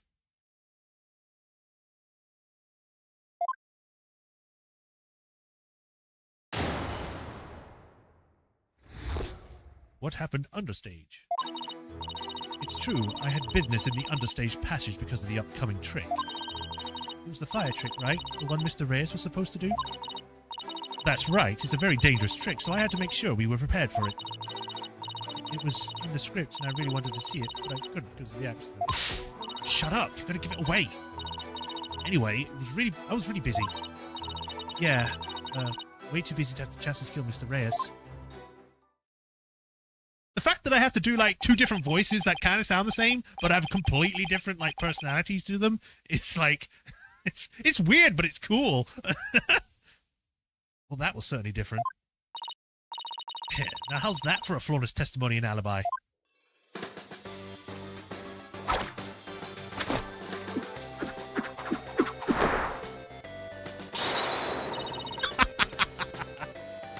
Our magic is real. It's not a trick or a gimmick.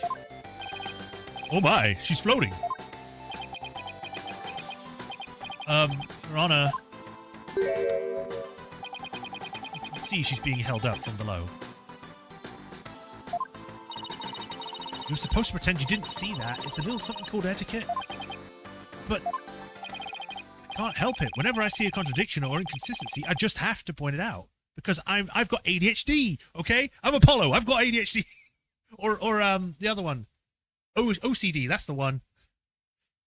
I have to clean it. Now, then the defense may begin its cross-examination. Cross-examination. Time to eat this bat. I will get the answers out of you. Hold it! If you were in the understage passage, which, need I remind you, was the crime scene, then you most certainly should have counted as a potential suspect. But I don't have any motive to kill Mr. Reyes. But you, by your own admission, hate Miss Wright. When she was arrested as a suspect, you said it was what she deserved. Objection! So you believe the witness killed a man simply due to her dislike of Trucy Wright?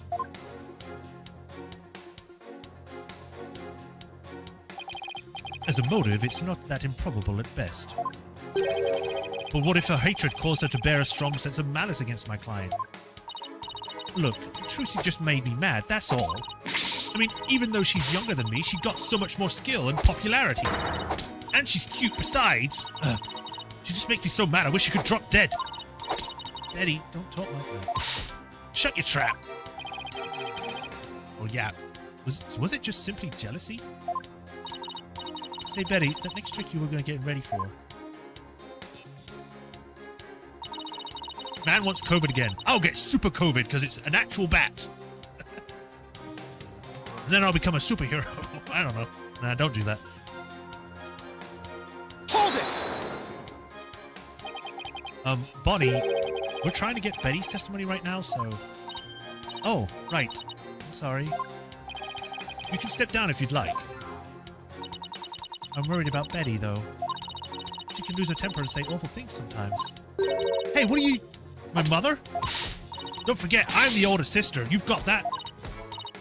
Yes, I got it. I guess I'd worry about what? Mountain Betty? I think that's a typo. Is that a typo? Mount Betty. Because constantly blowing up her top if she were Bonnie too. Either that or they're trying to make a pun that she's a volcano. So, Betty, you were down under stage getting ready for the fire trick, were you?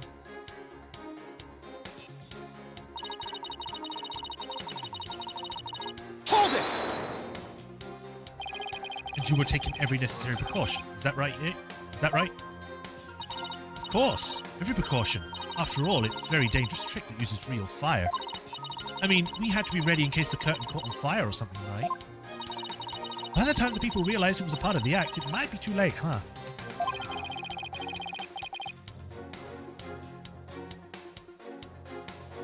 If by people you mean Athena Sykes, then yes. Wow, a fire trick. That sounds really impressive. Your beard would go up in smoke, old man. I bet people mistake you for a cue ball or something without it. A cue ball? Don't insult the judge. Betty, don't be rude to the judge. Shit. Betty, you know that fire trick? It was in the script. And I already read this. Hold it! I see the fire trick was part of the script. It seems Mr. Reyes was scheduled to perform it later in the show. Did you not go to see him practice it beforehand? No. During the rehearsal, he said he didn't feel well, so he couldn't breathe any fire from him. Wait, let me get this straight. He couldn't breathe fire because he wasn't feeling well? My magical powers appear to be on the wane today. That's what he said. So it was just part of his usual The Great Mr. Reyes shtick? It's really too bad I didn't get to see the trick because of the incident. Which is completely unexpected, of course. Hey!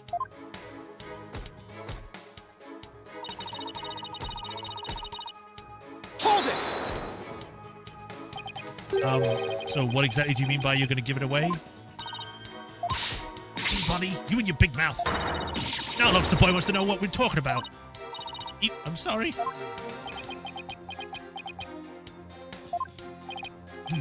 Yes, well, if you were preparing for the next magic trick, I'm sure you wouldn't have had the time to commit murder. Wow, looks like the old geezer isn't senile just yet, huh? I bet you'll live a good long life. Oh, I plan to be sitting up here at least another 10 years. 10 more years? I don't know about that.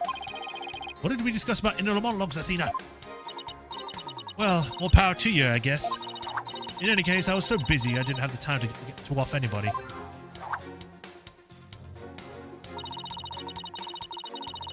Hold it!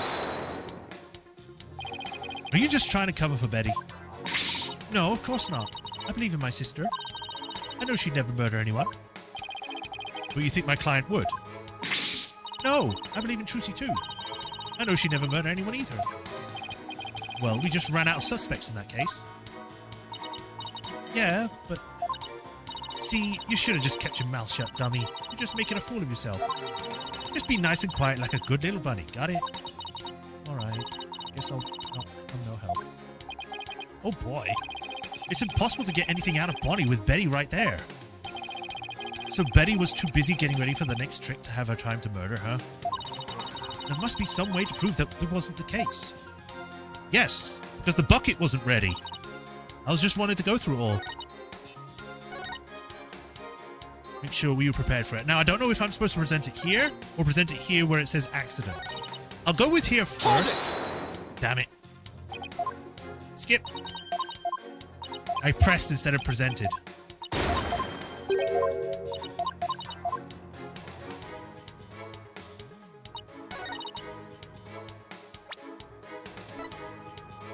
Objection! There we go. I hate to break this to you, Betty, but there's a big flaw in your testimony. As big as the one in that floating trick you did earlier. Ooh, harsh words. Let me tell you something, forehead boy. No one has ever figured out how we do our teleportation trick. No one except me, you mean. Well, we've had even better tricks up our sleeves. Huh? We do? I told you to keep it zipped. Now, don't fight, you two. Mr. Justice, what's this about a flaw in the testimony? The script has to say about... This is what the script has to say about the fire trick. This will be dangerous. Make sure the fire bucket is ready. However, we found the fire bucket lying empty backstage except for a layer of dust. Ow. You didn't even attempt to get ready for the next trick, did you, Betty? You got me!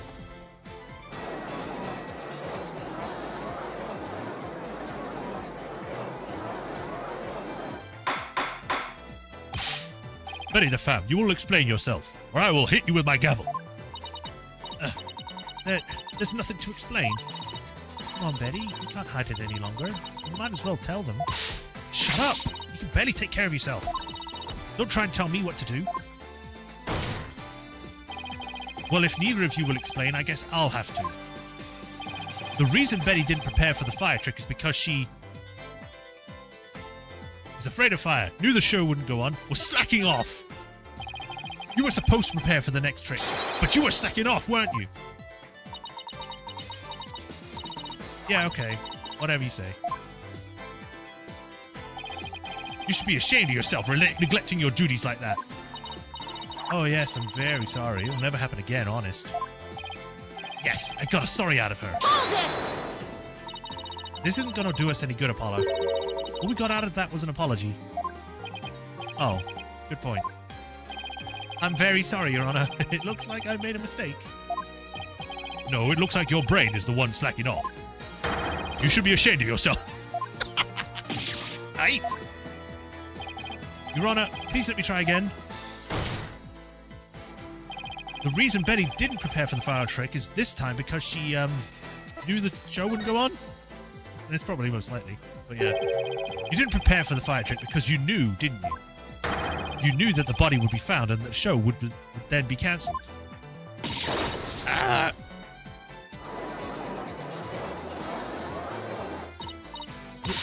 Don't be ridiculous, you insignificant speck of a man. I'm gonna yank those lame bangs of yours. Is that what you want, huh? Objection! Leave my bangs alone. Whatever, they can grow back. Now stop stalling, just tell us the truth already. I can't reveal my secrets, I'm a magician. Objection! You have been chasing the shadow of an illusory culprit defense. And having chanced upon a convenient target, you have let yourself get carried away. Exactly. Where's your proof, huh? And yet, I can see that the witness's taste for false words have also been proven. He's still angry about that? I advise you confine your deceitful trickery to your magic act, witness. Deceitful trickery? Objection! As your court-appointed therapist, I'd like to add something here, Betty. You finally let yourself be who you really are. But if you continue to hide behind lies, you'll just be imprisoning your heart all over again. Huh. But all these questions mean you're trying to put me in prison for real. So I'll be behind bars either way. Does that mean you're admitting your guilt? Of course not. I can't believe you people. Every one of you thinks I did something I didn't do. You... Lobster boy, cue ball geezer, headed case brat, Cerberus monk.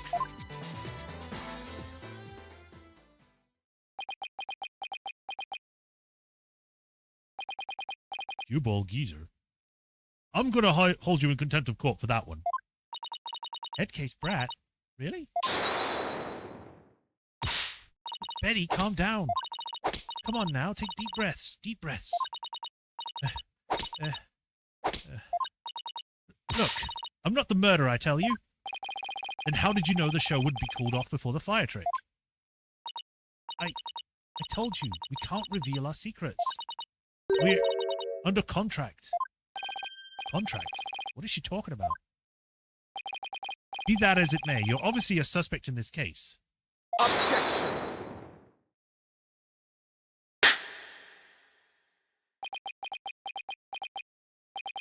I'm beginning to see the comic threads that make up the intricate tapestry that is this case. Huh? Allow me to summarize your assertions, defense. First, that the victim was killed in the understage passage. And second, that the witness and the accused are the only two who could have done it. Exactly. What's more, Betty knew that the body would be found, and that the magic show would then be called off. Therefore, it's reasonable to conclude that Betty killed the victim on the stage. But what if Betty knew that the show would be called off for some other reason? Like what? In the course of my investigation, I found it strange that the dragon set piece fell when it did. That, in conjunction with the body tumbling from the coffin in such a dramatic fashion, all seemed too perfect for mere happenstance.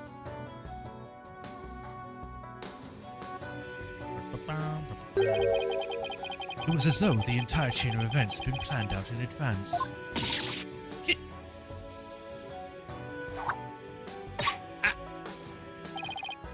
Planned out? After deciding to take this case, I scrupulously studied everything I could about the mass media in this country. I read the newspaper, old news reports. I even browsed tabloid magazines. How very industrious of you. I'm impressed. During this process, I learned about a strange practice favored by the TV world. Your eyebrows clip through your hair. I've just noticed that. A practice called hidden camera prank. Betty and Bonnie, you knew about this, did you not? About the dead body appearing, the set piece falling, the show being suspended. You too were informed of this plan. By Take-Two TV in advance, correct? Is that true? Betty, please, let us tell them now. I can't hold it anymore. Dang it. Fine, you got us. Everything the prosecutor said is true. The TV station paid us to cooperate with them in this plan. I think I understand now, because they're wearing outfits that kind of makes them bunny girls, which is more in line with, you know, casinos, you know? Gambling. And what did we see at Take-Two TV? A whole gambling set. So, you know, they kind of fit that. They're probably like, not producers, they're probably like side characters on that show. It was all a prank, a big setup planned out in advance. Either that or they're just made to look like that to make them have the association with it.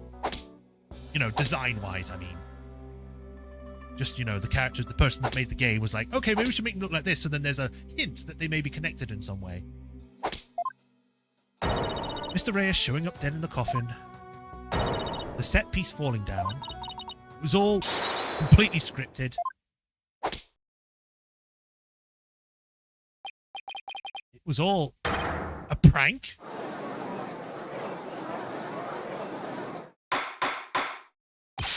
Bonnie, is this really true? Yes, Mr. Reyes was to pretend to be dead. That's how it was supposed to go. So he was in on it too?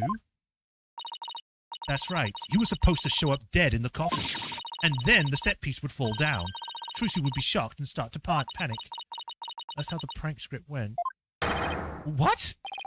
What in the heck kind of prank is that?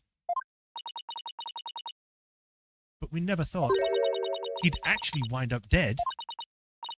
Yeah, that was the one thing that was different from the script. Poor Mr. Reyes. I'm so completely lost right now.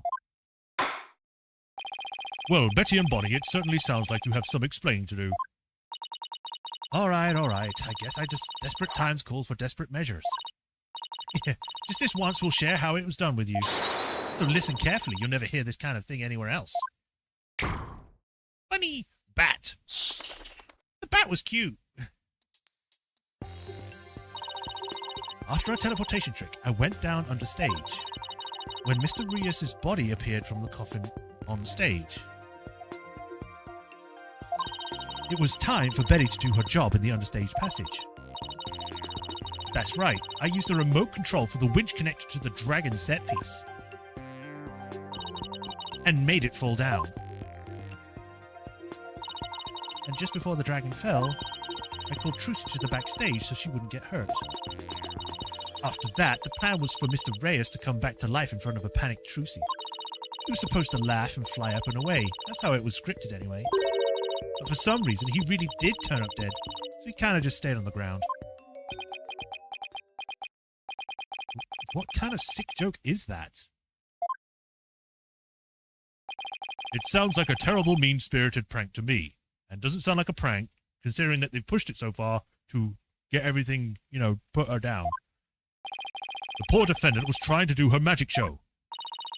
I guess so. I'm sorry, Trucy. Whatever. It was all the ratings Raja's idea anyway. Yeah, it sounds like just the kind of thing a guy like him would come up with. This is the prank plan script we got from the ratings, Raja.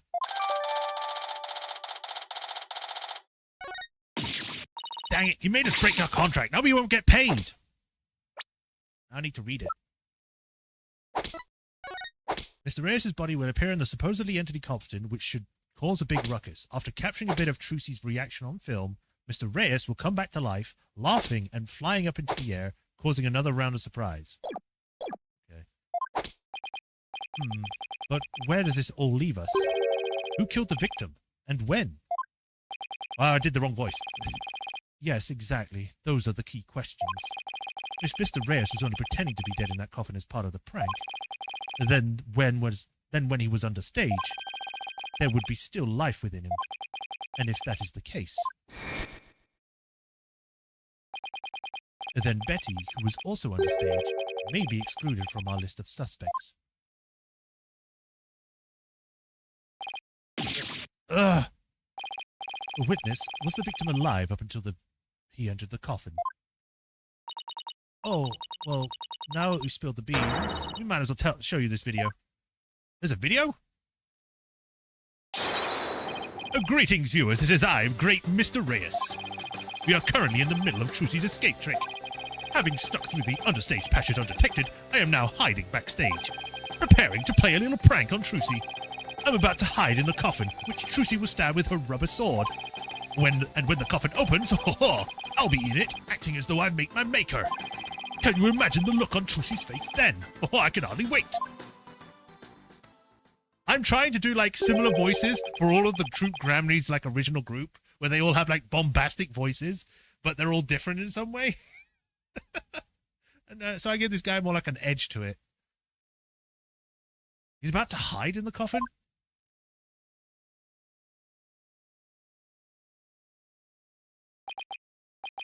It would seem the threads of comic destiny have led us to the truth.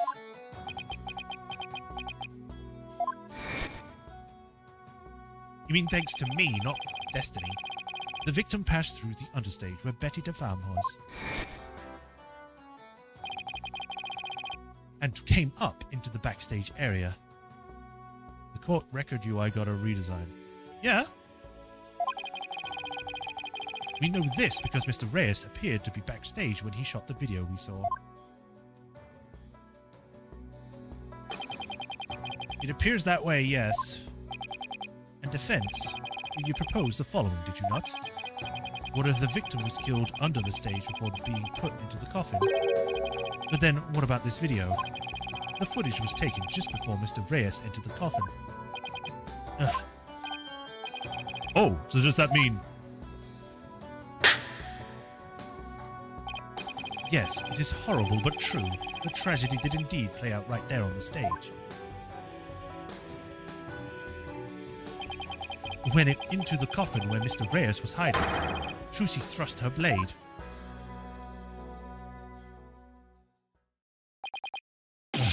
Ugh. See? Told you so. So you were saying the incident was a tragic accident that happened during a prank? It would be an accident if the accused had no knowledge of the prank beforehand. So let us ask the accused herself. Miss Wright, did you have prior knowledge of the prank? What? I...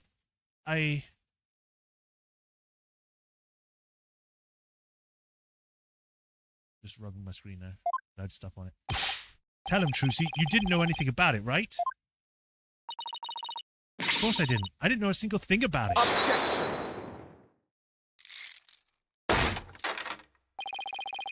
Still think you can play innocent, do you? In that case, you leave me little choice but to present this piece of evidence.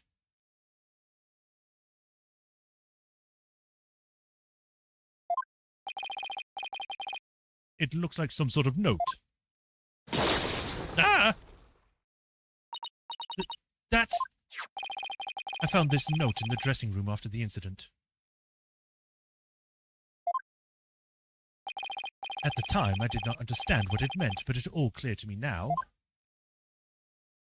Bonnie, get the video camera after Mr. Reyes comes tumbling out. What's this? Let's see, it says, get the video camera after Mr. Reyes comes tumbling out. It is a note signed by the accused, instructing Bonnie to collect Mr. Reyes' video camera from him.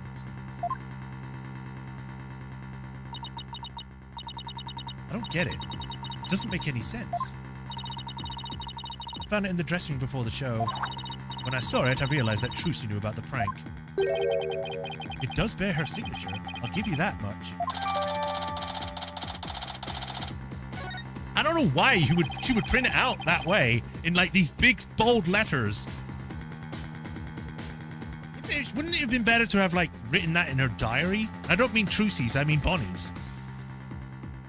Or something. Because it would be weird to just be like, I'll just leave this incriminating evidence right here for anyone to find.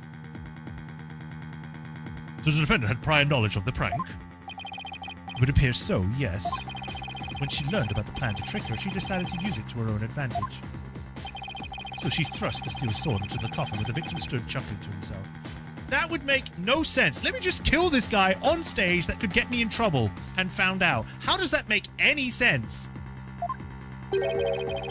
Is that what happened, Miss Wright? Of course not. And I didn't write or sign that note. Ah, but the handwriting matches yours. All of the evidence and testimony points to you being the culprit. But I didn't do it. It wasn't me. Then explain the existence of his note. You can do that, can't you?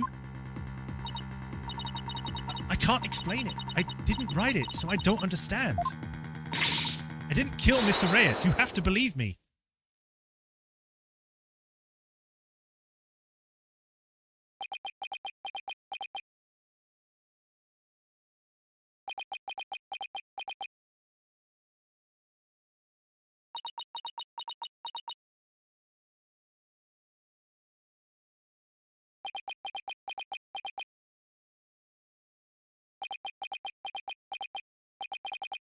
The silence is deafening. You continue struggling against the threads of your own karma if you wish, accused. Even as you are inescapably caught in the web of fate you spun for yourself. Is that going to be to be continued there? No, okay. Miss Wright, it is time to resign yourself to your fate. No, I didn't do it. I knew it. That sweet-looking girl, a murderer? Just got all of us in with that act of hers. I told you, I knew she was a homicidal little witch from the start. But I didn't do it. I really didn't. Why doesn't anybody believe me? She's having a Phoenix Wright moment from when she was a kid. Certainly Kelly won't fall for that anymore.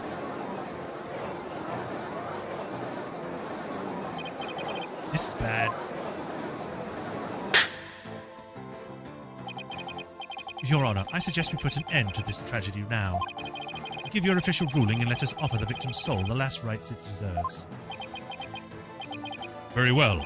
I suppose I have no other choice. This court hereby finds the defendant, Trilogy. Objection!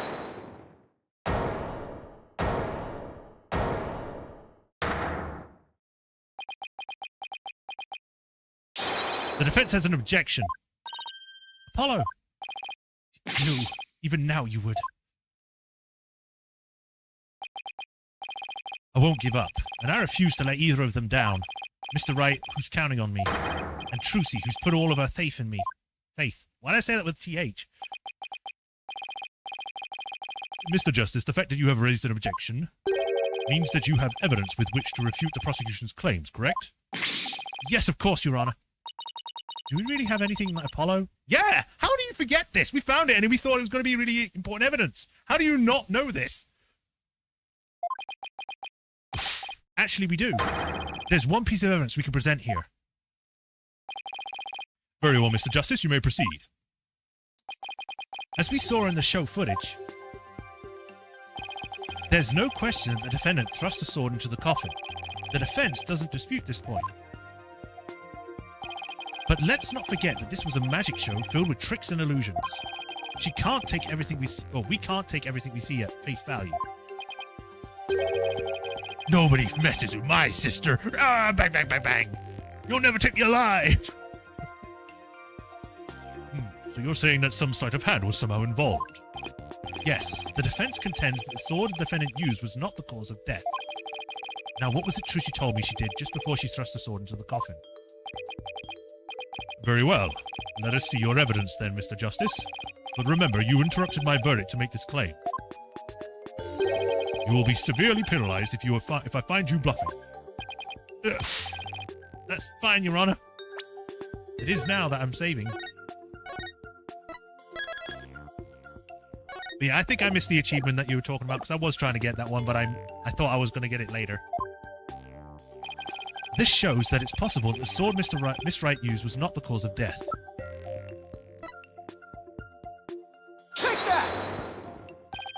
What's this? A sword from the show? That's right, Your Honor. This rubber sword was in the sword stand understage. During the trick, Miss Wright was supposed to swap the real sword for a rubber one. And she told us on the very record that she remembers very clearly that she did that. I see. So the sword the defendant thrust into the coffin was a rubber sword, was it? But then why was the steel sword found lying on the stage?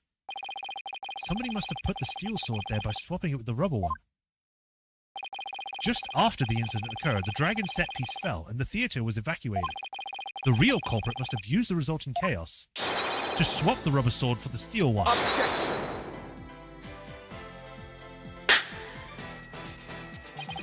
Do you not know when to give up, Stinkbug? This is not possible. Blood was found on the coffin hole when the sword was thrust into. It must have been left there when the accused withdrew the sword. This is incontrovertible proof that the sword she used was the steel one. Objection.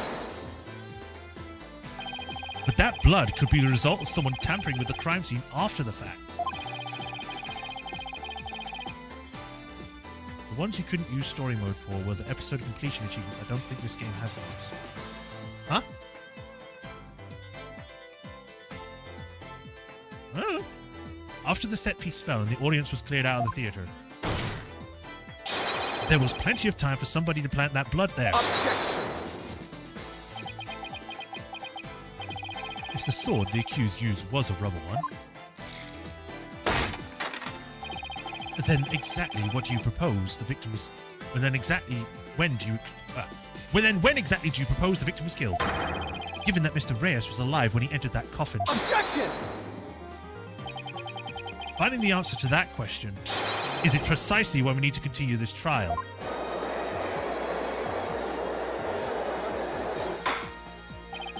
Let me express my opinion.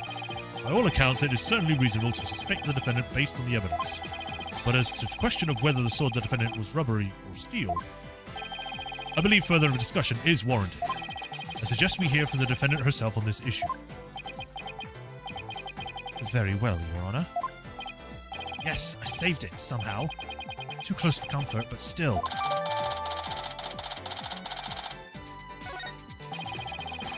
Let's adjourn for a 15-minute recess. I advise the prosecution and the defense to use this time to prepare. Whew. I don't know why we just didn't present the clipboard, but...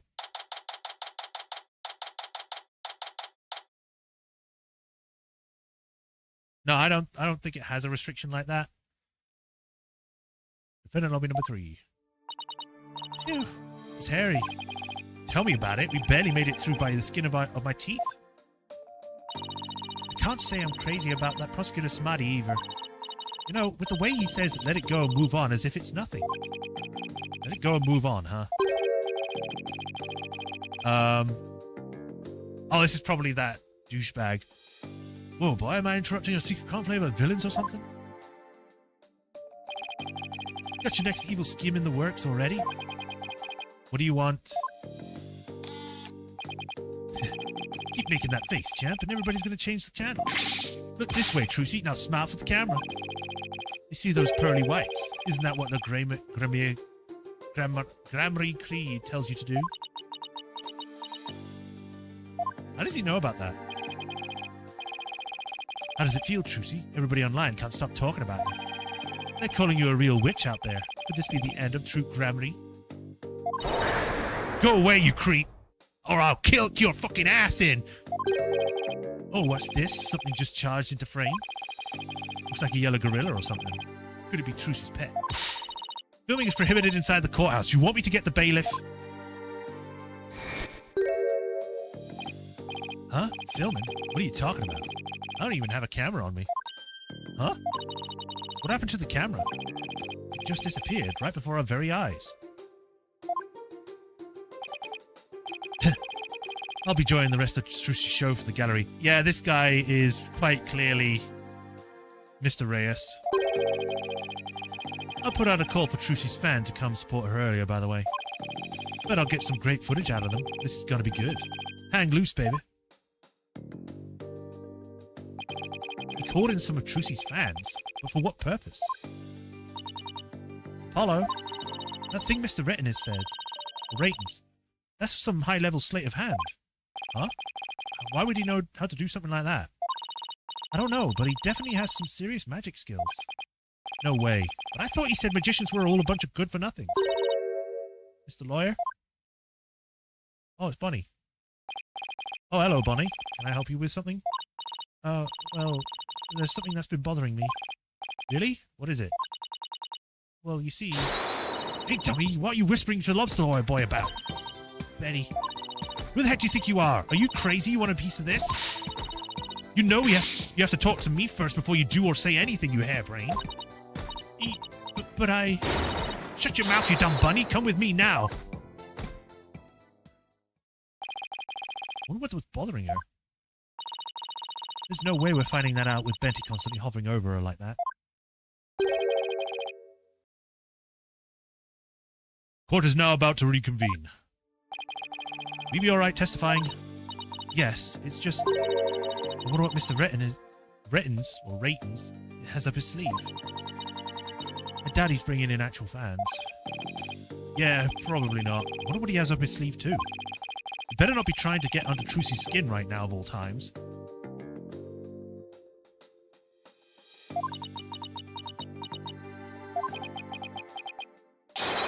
You're Trucy, right? And you'll be fine.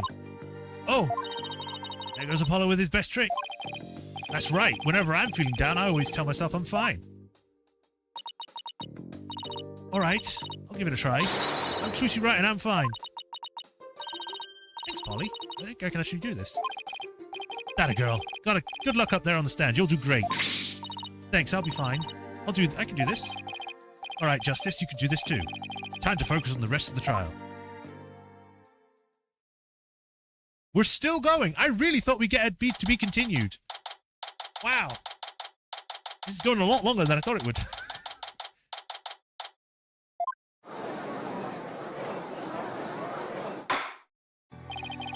Court is now back in session.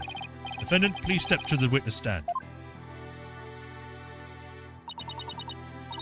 Trucy Wright, magician. Here comes the liar, the deceitful witch. Throw the murderer in jail. The last member of that criminal troupe. Boo, we don't want to see you on the stage. Order the gallery be quiet or I'll have you all thrown out on the spot. I mean, you can do that. If someone is being disruptive, they can be kicked out. And should be. What's with all the hecklers? I bet their fans Mr. Retton is invited. What a grade A jerk. Well, he's not going to get psych us out. Now then, Mr. Wright. This court would like to know if you switched from the steel sword to a rubble on stage. Mrs. Wright. Miss Wright. Whatever. Fuck it. Trucy. So please, testify about the issue. He's just going to try and trick us again with the magic. Hurry up and convict her already.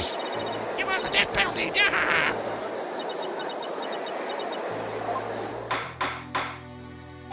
Silence, all of you. I won't tell you again.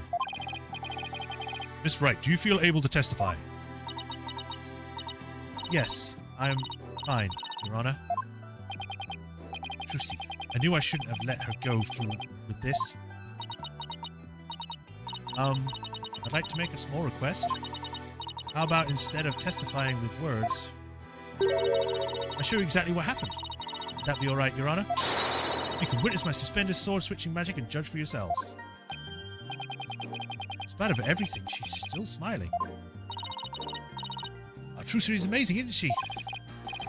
It sure is. She's doing just fine up there. A true entertainer always keeps a smile on their face. She's faithfully following the true grammar creed even now.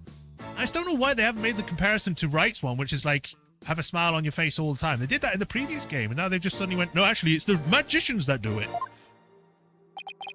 She really is something else. It's showtime for magical girl Trucy Wright. Watch carefully now, everybody.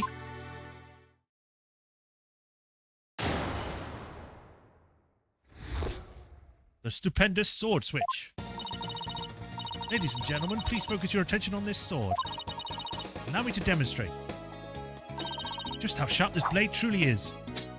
Whee! See that? No tricks or gimmicks. Very sharp sword indeed.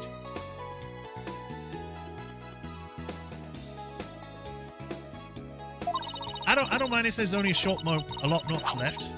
Now, ladies and gentlemen, watch as I take this sword and... Presto Sordo. There, I've switched it. And now... Up. As you can see, the blade is not steel, but rubber.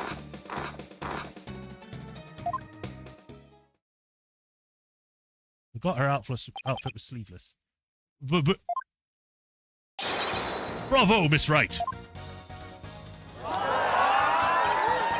Wow, she switched them in a flash! I couldn't see her do it at all. She completely turned the room around. The hecklers are being drowned out by all the cheering. Where did the steel sword vanish off to, Miss Wright? In order to deepen our understanding of this case, please tell us if you would. I'm not asking out of mere curiosity, so just so you know. I usually hide the steel sword backstage when I switch them during the show. So when you thrust the rubber sword into the coffin, the steel sword wasn't even on stage, but behind the curtain. Exactly. So you see, there is a trick to a gimmick to it after all. As for where the steel sword went when I performed the trick just now, it's a secret. I wouldn't want to spoil the magic for you now, would I? Ho ho! That's our Trucy. Yeah, still. Miss Wright, that part where you spun around, that's an actual part of the sword trick for the show, you do for the show, right? Right, the other parts, like the apple, were just to help with my explanation here in court. That's funny. I think I found an inconsistency in her testimony.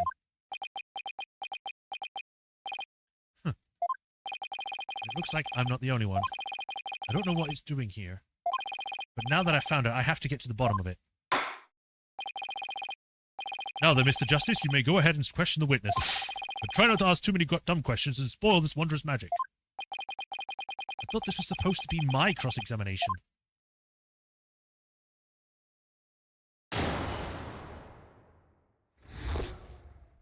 The stupendous sword switch. Is it lagging? Let me check. I haven't got any drop frames. Don't see anything that says there's been any issues. Might be YouTube.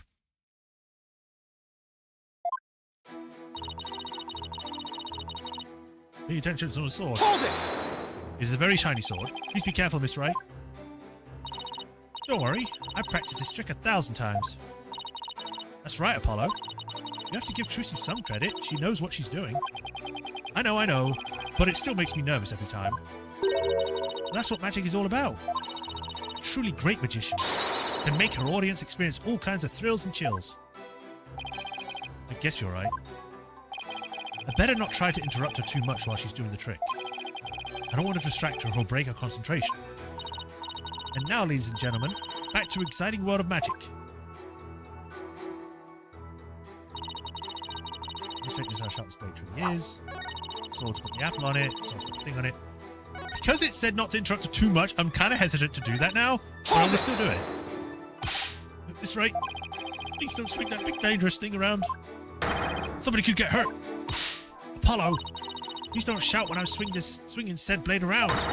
Somebody could get hurt. Oh, yeah, sorry about that.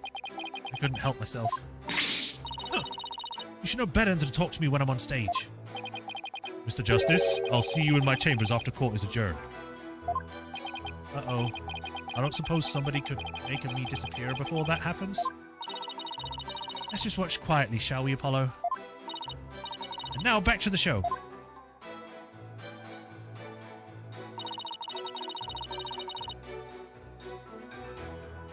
Hold it!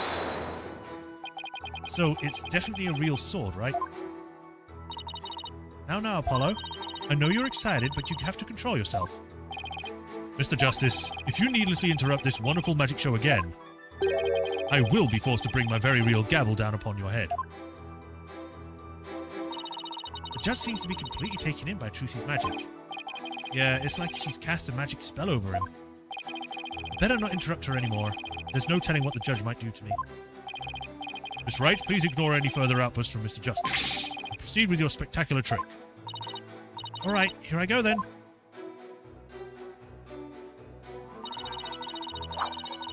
Take the sword and...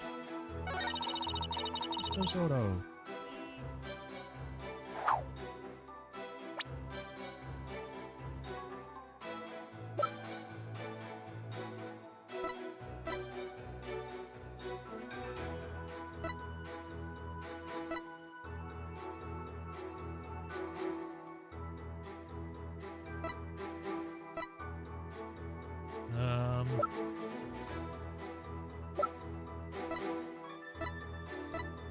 This one?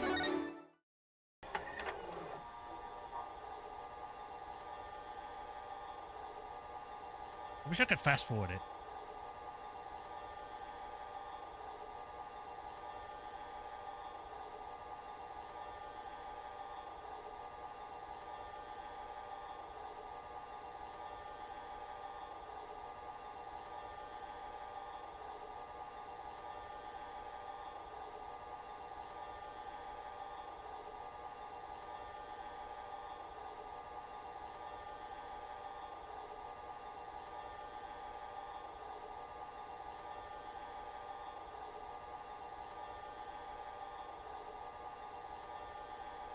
And then the sword's in the thing.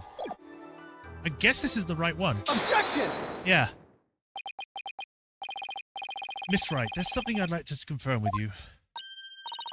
What is it, Apollo? There seems to be a discrepancy between the way you performed the trick for us just now and the way it appears in the show footage. What? But that can't be. I performed it exactly the same way both times. Then what's going on here? Miss Wright, I have the show footage right here. And the part where you twirl your cape around is missing from it. What? But I did it! So, it really is the exact moment you switched the swords? Yeah, that's right. I knew it.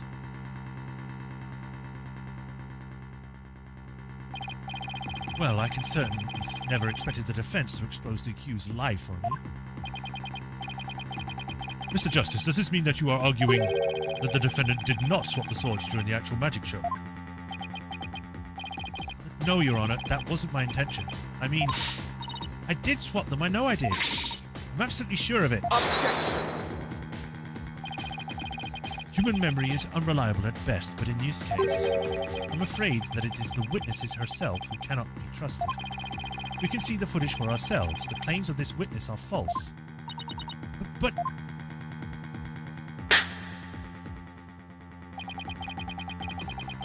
And now that it has been proved that the accused did not swap swords, it means that the use of the steel sword to pierce the coffin was wholly intentional. And by the way, was it not you, Mr. Wright, who argued that Mr. Reyes' death was not an accident but murder? I assumed you have no objections to that still. It was you. It was, after all, your own assertion. The defense, Objection! The defense has an objection to you, Mr. Apollo Justice. I don't mind if you withdraw the discrepancy you pointed out now. But there is a discrepancy, and it must mean something, I'm sure of it. Would the defense team kindly save their spat until after the court is adjourned? Now, after all of this debate, it seems we've come back around to the original argument. The defendant knew about the prank plan that would place the victim inside the coffin. What's more, the defendant did not perform the sword-switching trick on stage. Through her actions, I'm afraid I've come to say the true intentions of the accused. Her murderous intentions. It's such a shame. But I did switch the swords, I swear. You're knee-deep in it now, Justice.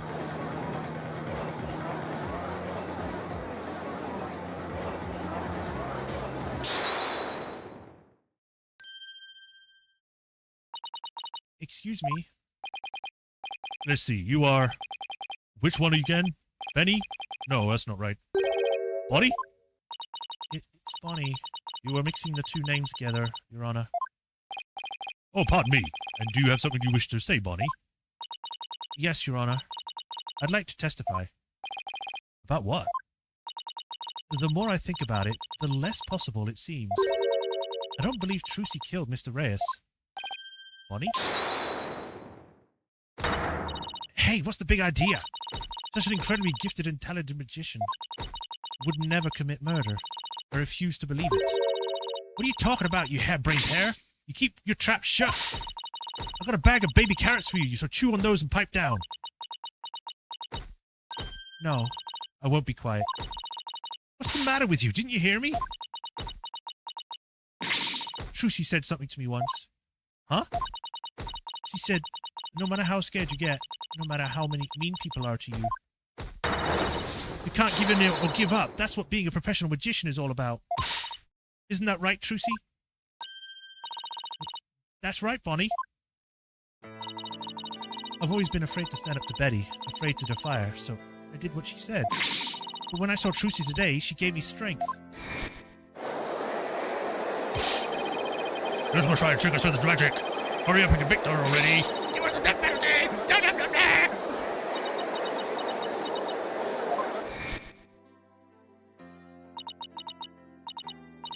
I'd like to make a small request. How about instead of testifying with words, I show you exactly what happened. Would that be all right, Your Honor? You can witness my stupendous sword-switching magic and judge for yourself.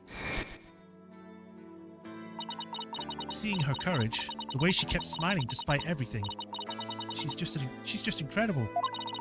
So I'm gonna not run away. I'm scared, but for once, I'm gonna be brave.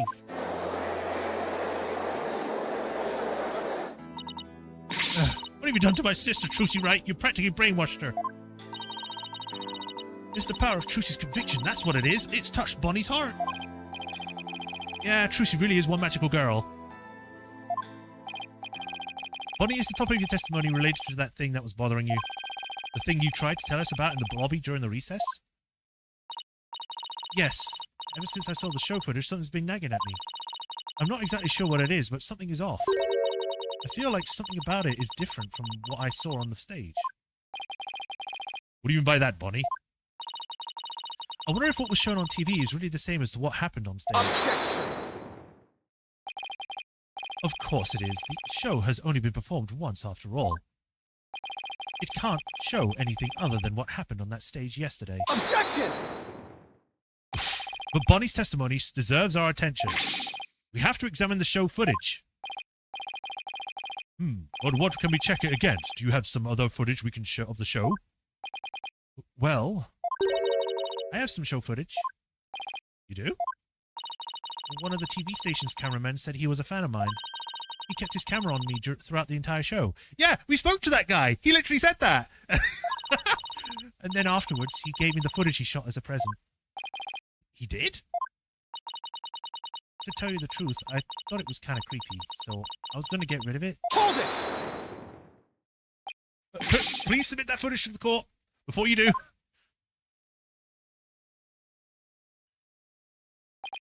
Now then, let's take a look at this new footage. We're getting a lot of footage.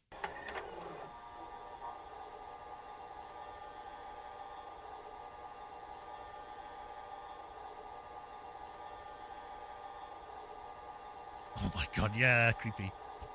I don't remember this because this was actually in the cutscene where it showed the guy in the side.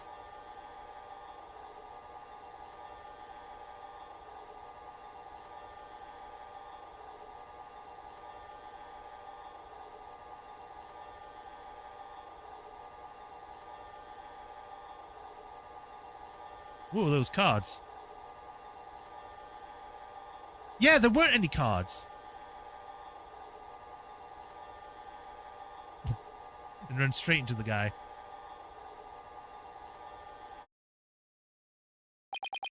Wow. Okay, then. He really did keep his camera on Bonnie the whole time, didn't he? I think this cameraman needs to keep his personal feelings out of his work. Well, defense, do you believe this new footage is worth inspecting? Of course I do.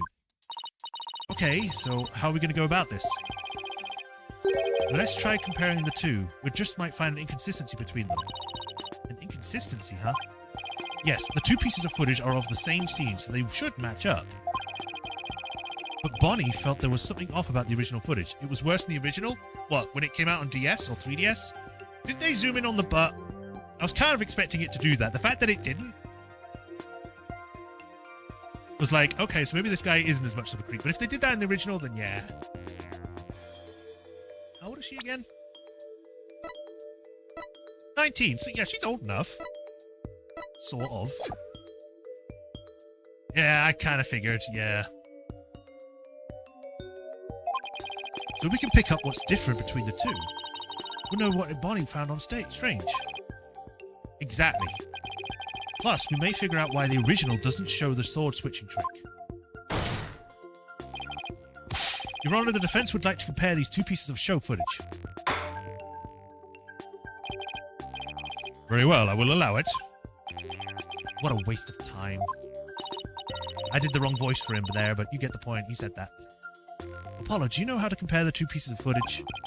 No, but I've done it before. I've never done it before. I'll give you a little lesson then. Use the video player's buttons to go through the footage. You threw me off when you... It's because we just had to talk about him zooming in on the butt that I said bottoms. Slow pan up and lingering upskirt type shot. Oh, okay.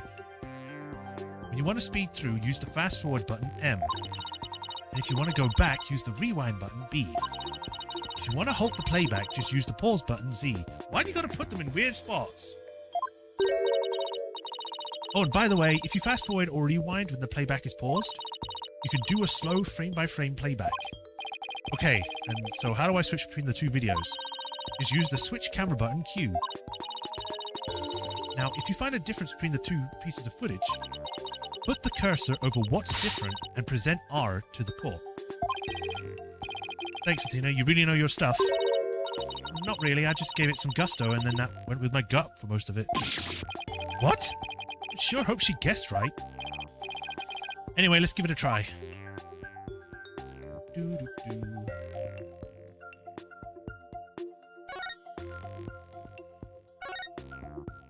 Wee, look at him go.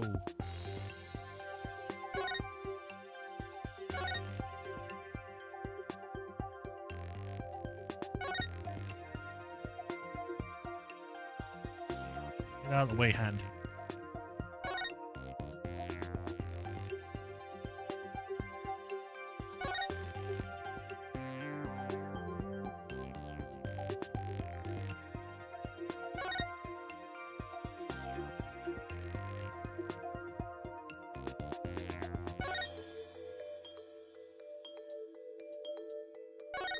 See, there are cards here, which don't show up in the original. Take that! This is right here. Take a good look at this scene and compare it to the video shot from the front. Oh, the playing cards don't appear in the video shot from the front. Hey, you're right. What's going on here? Miss Wright, what can you tell us about these playing cards? Oh, those? They're the cards I throw when I do the sword switching trick. What? Mr. Justice, what does this mean? Or does this mean... Yes, it means that the sword switching trick was cut from the TV show footage. So the footage was edited? Yes, with malicious intent. But this is absurd. Well, we must get to the bottom of this right away. Bailiff, the TV station might still have the unedited footage. Go see what you can find out. Yes, Your Honor.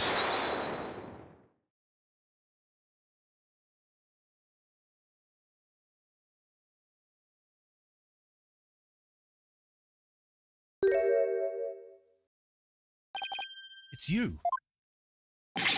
Now hold up, Your Honor. This is all just a big misunderstanding. Believe you me. Give a guy a chance to defend himself before you start pointing fingers. Or let the people get the unedited footage. And who might you be? Right. Sorry about that. Got ahead of myself there. Here's my business card. Charmed to make your acquaintance, Your Honor. Oh, well, how very polite of you. It's lovely to meet you too, Prosecutor Smiley. Please take my card. A business card? Yes. Yes, I read about this custom among businessmen in this country. I have even familiarized myself with various replies. How do you do, good sir? Or what's crackin' a lackin' homie, for example. Oh, you're from Take Two TV, aren't you, witness? Are you? Come to think of it, I believe I've seen you on television before. Yes, Roger Ratens, otherwise known as the Ratens Raja. He is a TV producer and appears on many of his own shows as of late. He is best known for his catchphrase, "Hang loose, baby." Oh my, so you're the Ratens Raja? Hang loose, judgy baby. Nice courtroom we got here. Can the judge give his, justice for all first case? I never thought I'd meet you in person. But Prosecutor Samadhi, how do you know about him? In preparation for the case, I watched all of his shows. I found the Ratens Raja Goes to Burger Barn of particular interest. It inspired me to visit that restaurant straight away to learn more about the local cuisine. What? You went to Burger Barn? Who would have thought? You must have really wanted to try it, huh, buddy? Because that line, phew. Compared to my aesthetic training, an hour's wait is nothing. I recommend the Southwestern burger with jalapeno jack cheese. I'm really having a hard time picturing him in line for burgers. Prosecutor Samadhi's unexpected enthusiasm for food aside, Mr. Ratens, what is this misunderstanding you mentioned? Well, for starters, it's true that the footage was edited. You'll get your hands on this anyway, so I might as well show you the unedited footage. It's a pretty long video, so I'll just show you the part with the playing cards. You can see the cards when Trucy spins around, so keep your eyes peeled.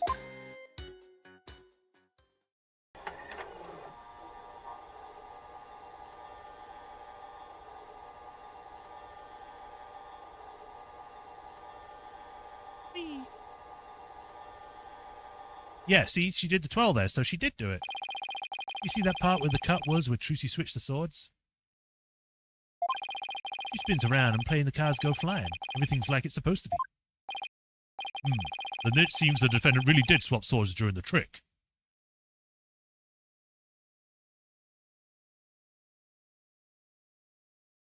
Oh yeah, I think I remember that actually, now you bring that up, Raffatron, about the cards. Being it in the original game at some point. Which means the sword Miss Wright thrust into the coffin was the rubber one. In other words, Miss Wright couldn't have killed Mr. Reyes. Yeah, see, that's the first misunderstanding right there. What do you mean?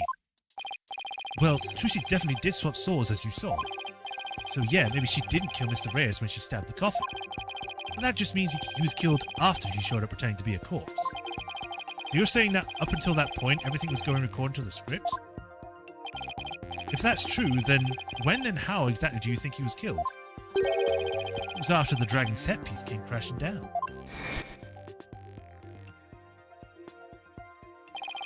I saw Trucy murder Mr. Reyes when she was hidden from view from behind the set piece, which makes no sense because we saw her run off stage. She could have easily done it behind the huge dragon and nobody would be the wiser.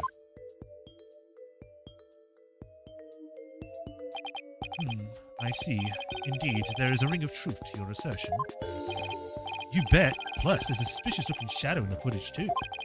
It's towards the end of the footage, just before the dragon hit the stage. It might be easier to see for yourselves.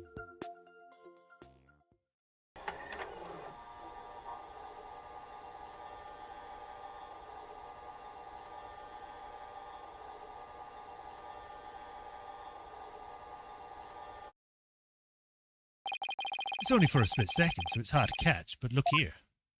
That was the first thing I saw. So I saw it already. I saw both of them. This shadow must be Trucy. She's using the steel sword she hid behind the curtain but during the trick to kill the victim. Huh? That makes no sense. Now that you mention it, I suppose it does look that way. Objection! This witness is just trying to ram his theory down your throats, or our throats, Your Honor. And that's not all. Aren't we forgetting that the witness willfully edited the sword switch out of the footage? You see, there's your second misunderstanding right there. Your Honor, would you mind if I testified about it? I've seen people testify on TV, and I've always wanted to give it a shot. That would be fine with me, Prosecutor Samadhi. Or, fine with me, Prosecutor Samadhi? That's what I meant to say. This is quite unexpected. It threatens to disrupt the calm course of this case. Hey, line up, pretty boy. You're gonna like what I've got to say. Promise. Very well. However, if you do anything to impede the last rites for the victim, I'll have you removed. All right, we'll prosecute somebody's mission. Please give us your testimony, Mr. Ratens. Roger, Ratens. The Ratens Roger, now Kaiser of the courtroom. I'm taking over the floor, so listen up, loyal viewers. And those stupid shorts. Wasn't deliberate, I tell you. Footage is meant to be edited, I tell you. Scenes are spliced together and long or boring scenes are cut out. All the stations edit footage this way. It wasn't like it was done maliciously or something. It was just a coincidence that particular scene was cut. It wasn't intentional. Or what? You got some proof that I had ulterior motive for editing the footage? I see. So you're saying it was a coincidence that the sword-swapping scene was cut? That's right. Glad you got the picture. Objection! Coincidence? That's just a little too convenient if you ask me. Ooh, an objection. How cool. It sure packs a lot more punch when you're near it live. Or hear it live. Do that again. I want to get another shot from a different angle. My objection is not for your entertainment. And cut. There. I've got some good stuff there. Mr. Ratens, filming is prohibited inside the courthouse. Whoops. My bad, Judge. And if the defense has an issue, I can point it out during its cross-examination.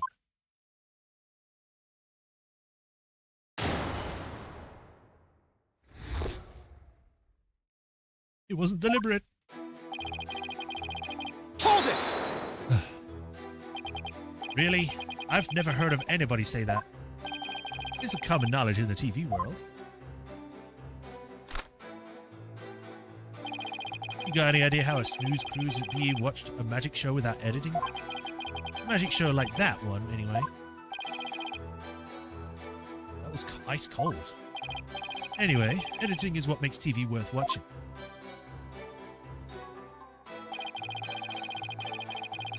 Hold it! Are you saying you thought they were boring scenes in Miss Wright's magic show? You gotta ask, the script and presentation deserve a place on the cutting room floor. Broadcasting that mess as is would have been a complete disaster. That's why I had to edit the footage. What a TV man does. What didn't you like about the show exactly? The whole thing. It was a major snooze fest. Maybe common folk like you don't get it. But a show's only as good as how loud, flashy, and trashy it is. It was plenty loud and flashy on its own. All you did was add the trash. I suppose each industry has its own way of doing things. Just as we on the legal profession focus exclusively on evidence and testimony. Exactly. Whether it's showbiz or the legal biz, we do what we gotta do to get the job done. Anyway, editing footage is just a matter of course in the TV industry.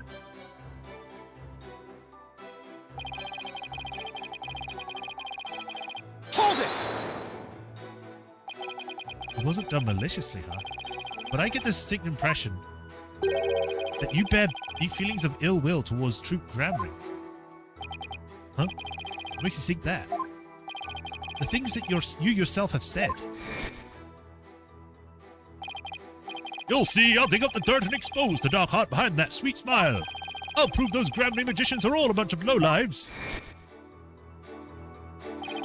And I also get the impression that you felt this way for a long time. Objection!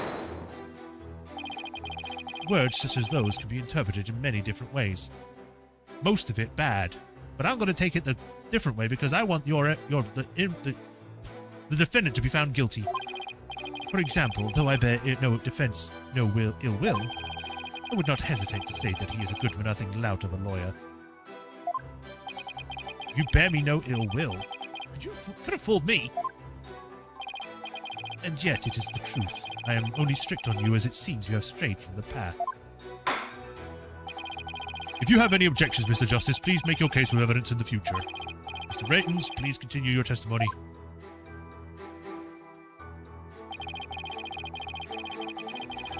Hold it! Of all the scenes you could have cut, why the sword-switching trick? That seems like too much of a coincidence to me. Oh, so now you're going to tell me how I'm supposed to edit my programs, Big Shot? It's hard being the boss, kid. You got to make the tough choices, like which content gets cut. Then let me ask you this. Why exactly did you make such a tough choice in this case? You wouldn't understand, champ. It's all about artistic vision. I tell you, people tell you how to do your job when they don't know the first thing about it. I may not know TV, but I know evidence law, and boy, do I have some for you, champ. You'll take it like a champ. I might not be able to show you that your selective editing was intentional. However, I know you bear the defendant ill will, and this is the evidence that proves it. Well...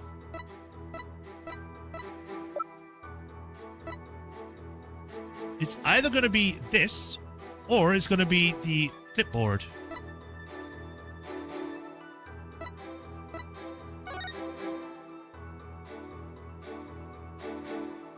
And there's also this as well.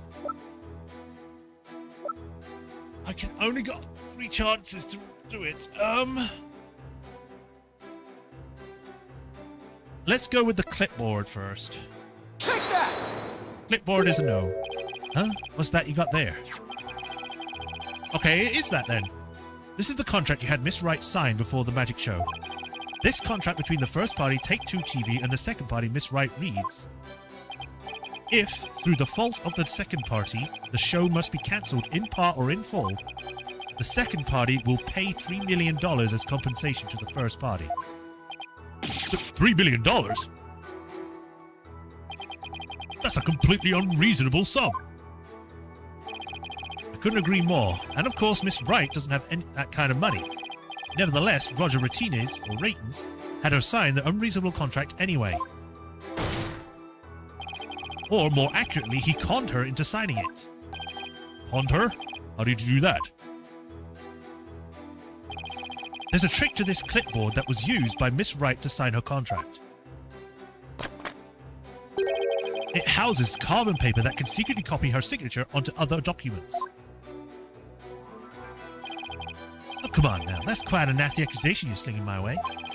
For starters, you don't have any proof I had anything to do with that carbon paper stuff. Just because Trucy had her agency can't pay up doesn't mean I can con her. But $3 million, that's totally out of reach for the average person. In any case, this important information, please add it to your testimony, Mr. Martinez. Where's your proof linking me to that tricked out clipboard? You don't have any, do you?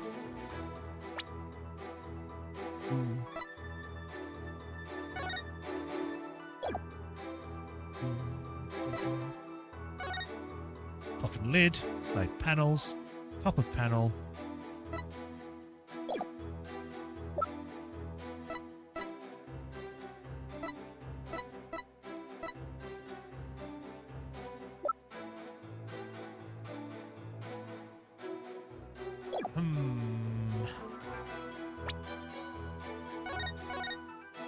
I mean, I might not need to save because it might just do the whole restart from this point, but I still want it.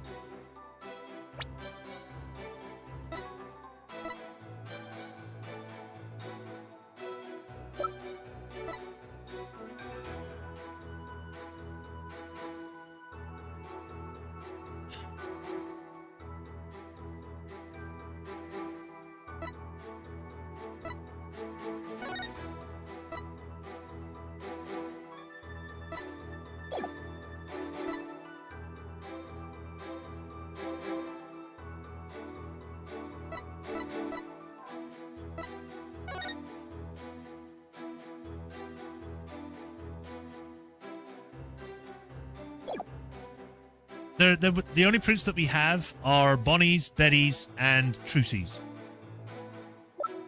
If I can find it again.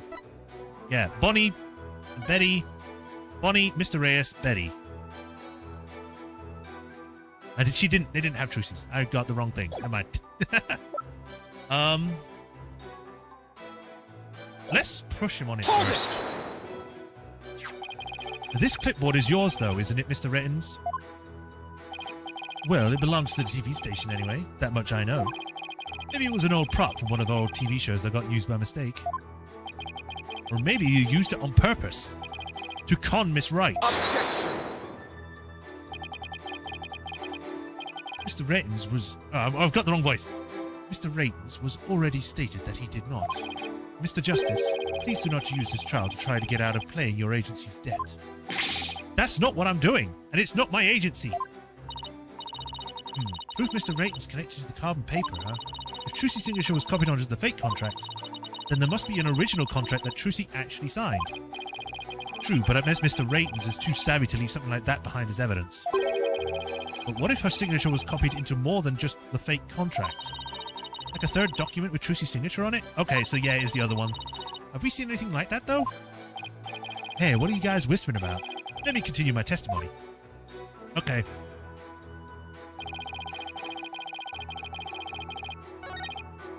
Hold it! No, god damn it, I didn't want to press! Objection!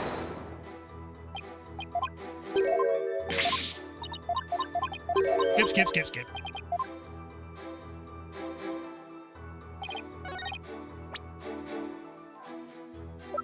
Here we go. Objection! You must be quite the con man if you can fool a magician with a simple trick. But if you think you can con a lawyer, you are very much mistaken. We're unconnable. We're the conners here. Hey kid, would it kill you to enunciate in front of the camera? You know, like a newscaster. Think of the viewers. I'd like you to take a look at Miss Wright's signature here on this note. Now let's compare the signature on the one here on this contract. Well, would you look at that? They're exactly the same. That's right, Your Honor. Not just similar, but exactly the same. Nobody can sign their name in exactly the same way twice, unless it's a copy. Exactly. I keep writing my name in different ways. So, you know, I understood that. Yes, keep going. These signatures are proof positive that you conned Miss Wright. And they definitely prove your malicious intent. Say, not bad, lawyer guy. Didn't know you had it in you. This is really getting interesting now. We'll get great ratings for sure. Don't try to dodge the issue, Mr. Ratens. The fact is that you bear ill will against my client. So the show footage was definitely edited with malicious intentions. Isn't that right? Objection! What a forced argument, defense. All you have to really prove is not his ill will towards Miss Wright, but his pecuniary greed. Is that pecuniary or personary? That's right. I just wanted money, baby. Fat stacks of cheddar, that's all. After all, I've never even crossed paths with Truce before this magic show. So I'd have absolutely no reason to bear any ill will, right? You didn't bear her any ill will, huh? Huh. Fat chance. This guy's definitely got some major hate for Truce. You'll see, I'll dig up the dirt and expose the dark heart behind that sweet smile. I'll prove those Grammy magicians are all a bunch of lowlives. I can't prove it with anything, but the things he said all point to that fact. There must be something between the two of them that gave birth to this grudge. Some sort of connection that not even Trucy is aware of. Your Honor, I'd like to argue that Roger Wright and his Trucy Wright must have crossed paths before. There must be some hidden connection between them. Hidden? Connection? What is it now? Just what are you getting at, Mr. Justice? It is futile to even ask, Your Honor. Surely it is another one of the defense's feckless claims. Objection! You don't seem to have a very high opinion of me, but once you hear my argument, you'll wish you'd taken me a whole lot more seriously, considering I've been proving you wrong a lot of times. Will I really? Very well then, do proceed. Did you figure something out, Apollo? Nope, not a thing. What? That was just some good old-fashioned bluffing, courtesy of Mr. Wright's fine training. I hope you know what you're doing. If you're going to make such a bold claim, Mr. Justice, I hope you're ready to elaborate. We're going to have a Mind Palace thing? They're dating! I've got to say it. I don't even like to imagine this, but could it be possible the two of them are dating? If Mr. Ratens and Miss Wright were in a relationship... Oh, that's good! Yes. Viewers love a secret romance to dish about. Yes, Trucy and I love each other so much. She's going to introduce me to her father sometime real soon. Objection! Trucy would never fall for a guy like you. Never in a million years. Mr. Justice, are you aware that you're objecting to your own argument? I'm sorry, Your Honor, but when I saw Mr. Rayton's antics, I knew I just had to speak out. Personally, I can't say I blame you for wanting to do that, but you're the one who came up with such a disturbing idea in the first place. What was even I thinking? All that ended up doing is grossing everyone out. Exactly. I wanted to do it because it was funny. Now, why don't you try again, Mr. Justice? Why is the hidden connection between the defendant and Miss Rodriguez? He's a magician too. Sleight of hand trick Mr. Raytons did during the recess earlier. Building it's prohibited inside the courthouse. Do you want me to get the bailiff? Fielding, what are you talking about? I don't even have a camera on me. What if Mr. Raytons is a magician too? What if? I believe it's up to the defense to fill in the blanks, not me. Well, if he is, he may have had some contact with Miss Wright somewhere along the way. Objection!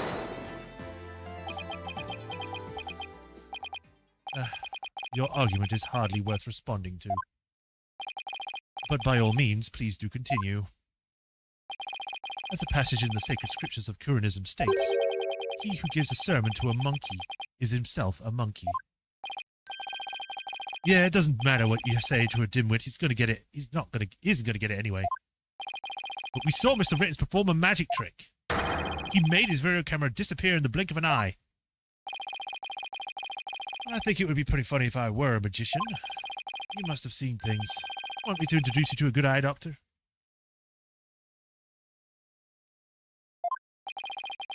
If a connection as tenuous as that all it takes, then every magician in the country could potentially bear ill will towards the accused.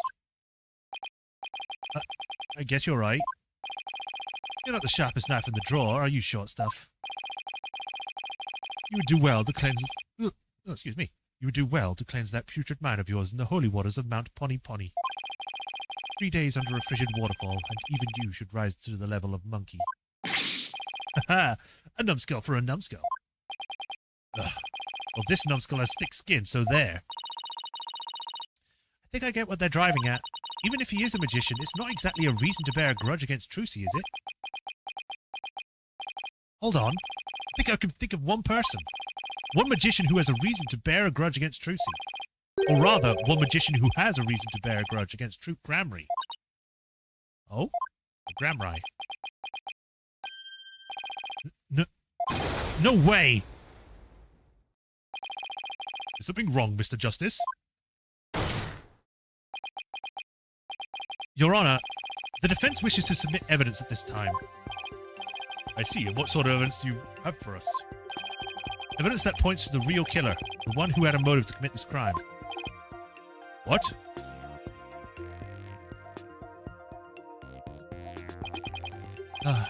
And what have you come up with this time, defense? Trucy Wright is the sole heir to Troop Gramry and its name.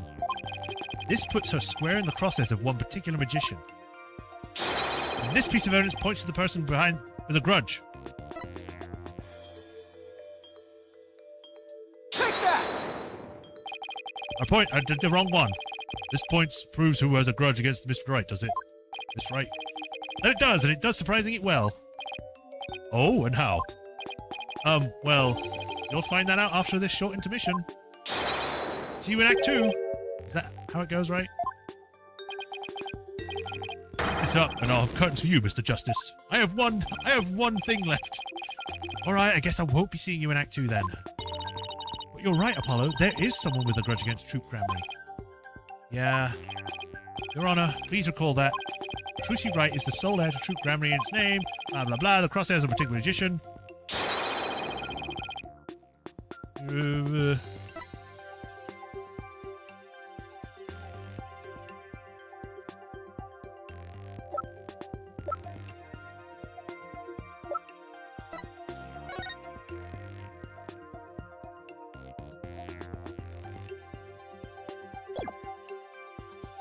Points to that one person with a grudge against Mr. Wright.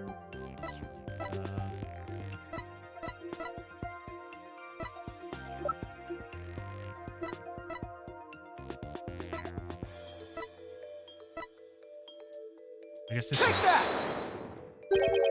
And who exactly are you naming, Mr. Justice? 13 years ago, the great Mr. Reyes belonged to Troop Grammary. But then the troop ousted him, and Mr. Reyes vowed to get revenge on them someday. And what better way to accomplish that than through the ruination of their sole heir? But Mr. Reyes is the victim, Mr. Justice. You've claimed a dead man. You named a dead man as your suspect. But is he really dead? What do you mean, is he really dead? If the fact that Mr. Reyes is the victim is what's thrown you off, then how about we consider this possibility? What if the man who died on that stage yesterday wasn't Mr. Reyes?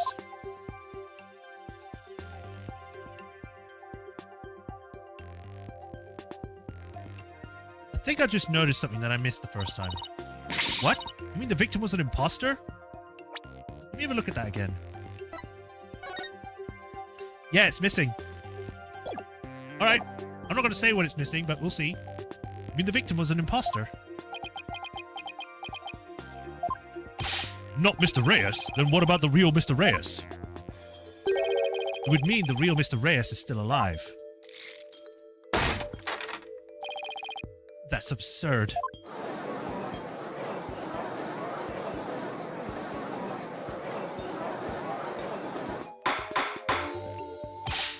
Mr. Justice, who is the real Mr. Reyes if not the victim of this case? It's all coming down together now. I finally see the gimmick, the trick to this entire case. This should explain everything, Your Honor. The real killer, the one who hated Troop Grammary and wanted to sully its name. The magician lurking in the shadows who set up a fake Mr. Reyes in his stead.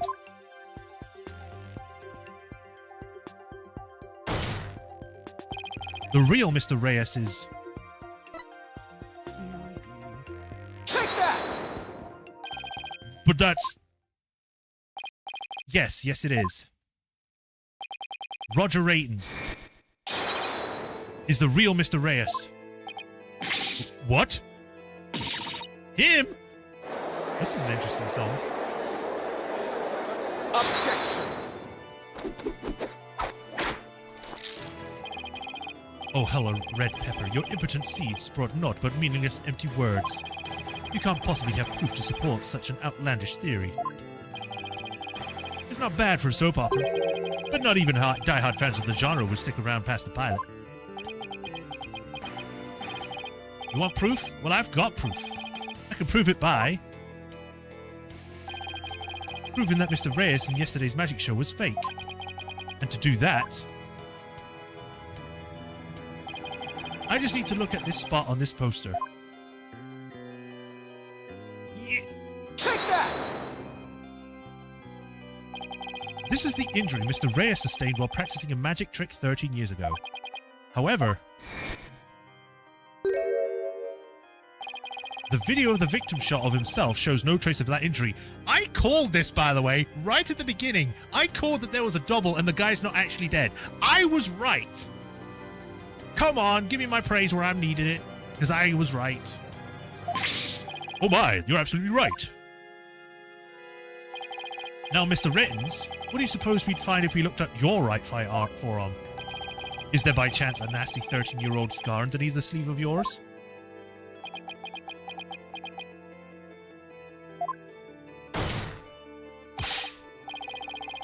Well, Mr. Ratons, why don't you roll up your sleeve and let the court have a look? Or are you hiding something else up there?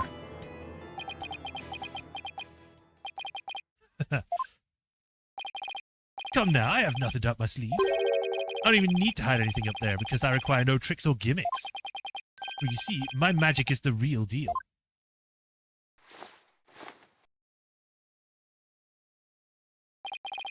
Is this what you were hoping to see?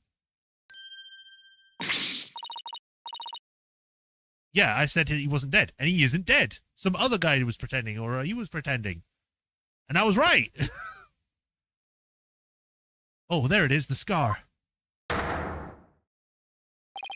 Just as I thought. That's right, I'm the forgotten magician, abandoned to the dark understage of history. The great Mysterious. I could do the show voice now. I mean, I guess I could. This is totally absurd.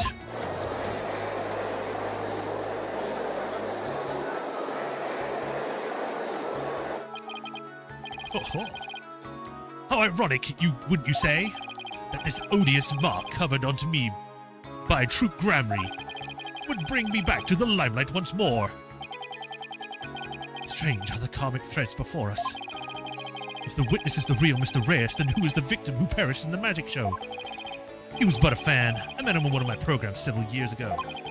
He said he had to become a magician out of admiration for the great Mr. Reyes. In confidence, I told him my true identity and let him take me on as my mentor. And when did this man take over for you? About 2 years ago. I taught him good tricks, even acted as producer. And so a mere amateur became a popular magician overnight. Courtesy of my magic on the stage we call television. Hope you enjoyed the show. You really had us all fooled. Mr. Ratons, or should I say Mr. Reyes, in your hatred for Troop Grammy, you killed the victim Mr. Mystery, and then set up Mr. Miss Right, Mr. Mystery, Miss Right, Miss all this, to take the fall, didn't you? You did it all just to tarnish the Gramry name. Oh, I have no idea what you're talking about, lad. I set up the prank, that much is true, but it was simply a harmless joke on Trucy, I assure you. Yet she had learned of the plan and made use of it to commit a murder. But that is how strongly the criminal element runs in the blood of these Gramrys. Objection! But if it was a secret prank that very few people knew about, couldn't you have been the one to use it for murder instead? Yikes! His head. Just kidding. What in the heck was that? Heed my words, loyal lad, for I fear your grasp of reality is slipping. I don't believe I told you that my magic is real. It employs neither tricks nor gimmicks. Enough with the ambiguity. Why didn't you make your point already? Alibi is pristine as ever. Wouldn't you agree, Prosecutor Samadhi? Yes, I suppose that is correct. The witness does have a solid alibi. What?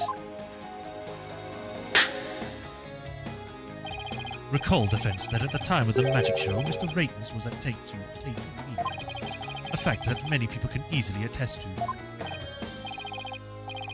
That's right, I forgot all about that. Oh, what do you think, Your Honor? Would you like me to testify on the matter? Yes, I think you better. Please tell the court more about your alibi. Very well then, on with the show. Are you watching, Magnifi Gramry? The time has finally come for my magic to snuff out your precious pedigree. Why does this feel like it's a, what was it? Not an Ivy. The girl from the third game. Why does it feel like it's doing that kind of story again, but with this guy instead? And for Trucy. The Gramry line will be no more.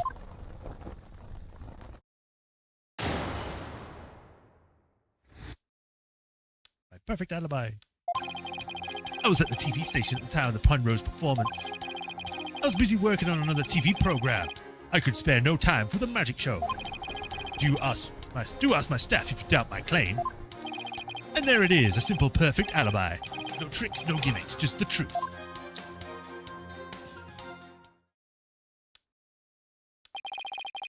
Do you understand now, perhaps?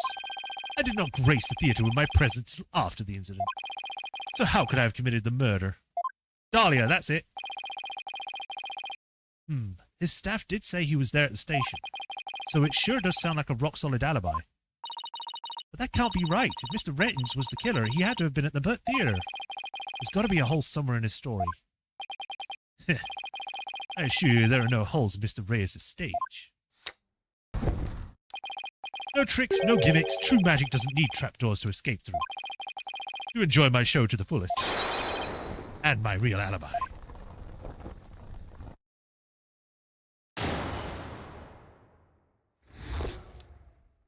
A perfect alibi. Hold it! But you did come to the theater eventually, isn't that right? Indeed. Anxious to see how the show was progressing, I made my way to the theater. Let's see. My journey took about 10 minutes by car. Would you actually have been at the theater during those 10 minutes, killing the victim? Oh. Allow me to stab a reading at your mind. Aha! Could I have been at the theater during those 10 minutes, killing the victim? How in the... He did a JoJo thing! But no, I took a taxi. Driver can attest to that. Feel free to call the taxi company if my word does not satisfy you. The driver is a big fan of the ratings Raja. I even gave him my card. He gave the driver his card? That was very clever of him. You might as well give it up, lad. Questioning real magic is a fool's errand. Besides, you know very well I was doing it at the time of the incident.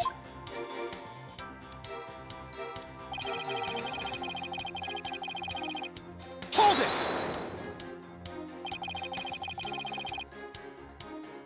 What was this other TV show you were working on? My own special project, you see. One moment, perhaps this is more appropriate. It's Rains Raj special production, yeah. Hang loose, baby. It's called Desperation Regeneration. You switch personas just to say that? What's the show about? Washed up has-been singers and comedians get together and play music chairs. The winner of the game is second-hand chance in their career. Price is prize for chumps who washed up too early in life. Sounds great, right? Might I suggest on that you appear on that show, Mr. Justice? As the ex-lawyer who used to make ridiculous bluffs in court and faded sadly into obscurity. And let the ratings Raja produce my TV debut? Not in this lifetime. You have great reactions, who knows? It might be your true calling. Hey, whose side are you on? In any case, I was overseeing the production of the program during the Penrose performance. Hold it!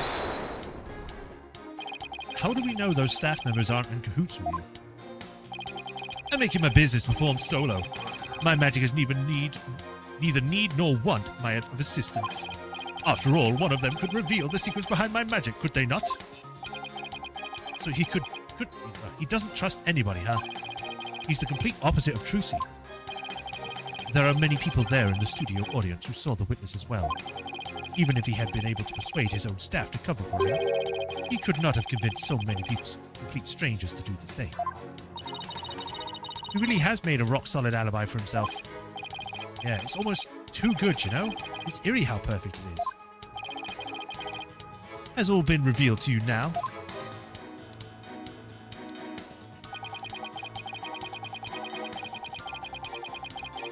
Hold it! I've got it. Do you have a brother? A brother that looks exactly like you, maybe? Again with the twins business? You think the audience will let you get away with using the same gimmick twice in a row? If you do not believe in defense, why not investigate yourself? Though I am sure your efforts will be proved to be thoroughly fruitless. Yeah, I guess the twins theory is a little far-fetched again.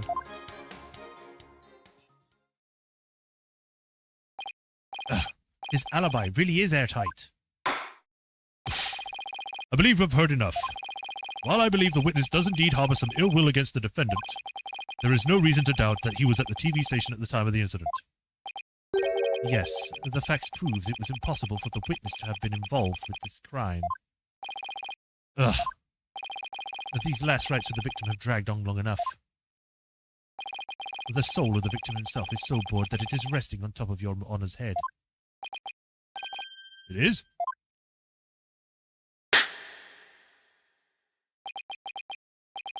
The time has come. Let us punish the sinner and guide the victim's soul to the Twilight Realm. Apollo, Trucy will be thrown in prison, and will be out of a job. But if you catch tasty fishies, will you sell me some at a good price? I told you, I have absolutely zero intention of going off on a tuna boat. Think, Justice, you have to figure this out. It's no use. can't find a single flaw. So what now? Oh, behold my never-ending magic show. Come for the awe-inspiring showmanship of the great Mr. Reyes. And stay for my grand illusion until the end of time. Ha ha ha ha! Wait, is he saying that we're still trapped in some sort of illusion of his? That's what professional magicians do. They make their audience see something that there isn't really there. In other words, you make us see illusions, right? They call it misdirection. How we keep you busy believing one thing, we're busy making something else up. That's what we really do isn't there. What is there is really is. You know? Could it be... You know what, Mr. Ratons? I guess we have all been spectators to the elaborate illusions you've been prepared for us. An illusion that has suddenly turned our attention towards something you wanted us to see. What are you going on about, lad? Have you got something, Apollo? I just remembered something Trucy said about misdirection. What a magician says is there really isn't, and what they say isn't there actually is. If we've all been taken for a ride with Mr. Rayton's magic, then maybe he's made us see something that wasn't really there. It's time to rethink of all my assumptions about this case. What have we really been made to believe was there when it actually wasn't? What have we been taken to the absolute facts of this case?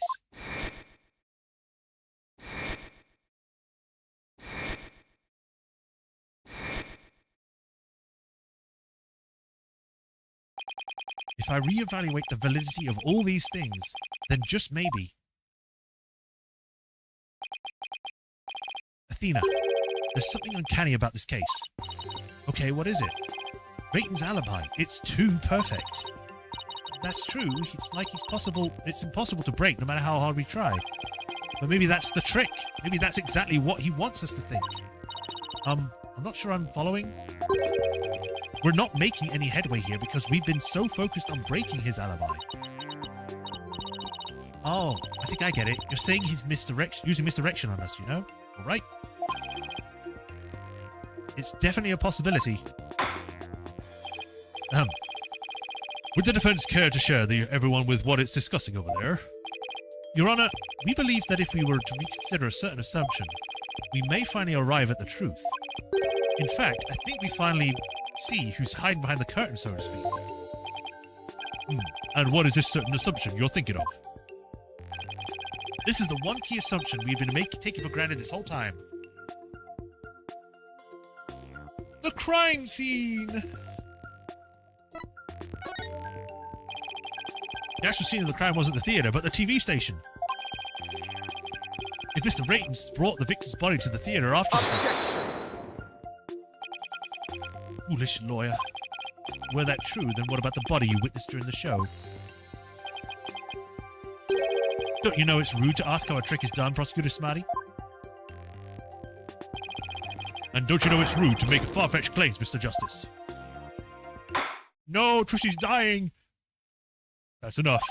I see no reason to further prolong this trial. The defense claim is insufficient to overturn the prosecution's. This court finds the defendant Trushy right. Guilty. You failed me! Guilty. Get me back in there!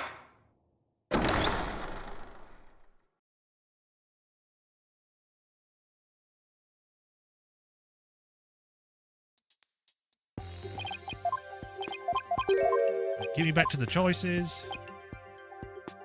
Culprit. What if the culprit was somewhere other than the theatre at the time of the crime? What if there was some way to commit the murder without actually being there? If that were the case, then Mr. Rayton's perfect alibi would become irrelevant. Objection! How could one person stab another to death with a sword without physically being there? Furthermore, we saw what appeared to be the culprit's shadow in the footage. Objection! But couldn't we just as easily assume that the shadow does not belong to the culprit? Well, if it's not the culprit, then whose is it? I'm not 100% sure yet, but I'm pretty sure I'm on the right track. We've all seen something that looks like this shadowy shape before, Your Honor, during the magic show itself. In that case, please point to it on the show footage for us. This is the thing that looks suspiciously similar to the shadowy figure of the culprit.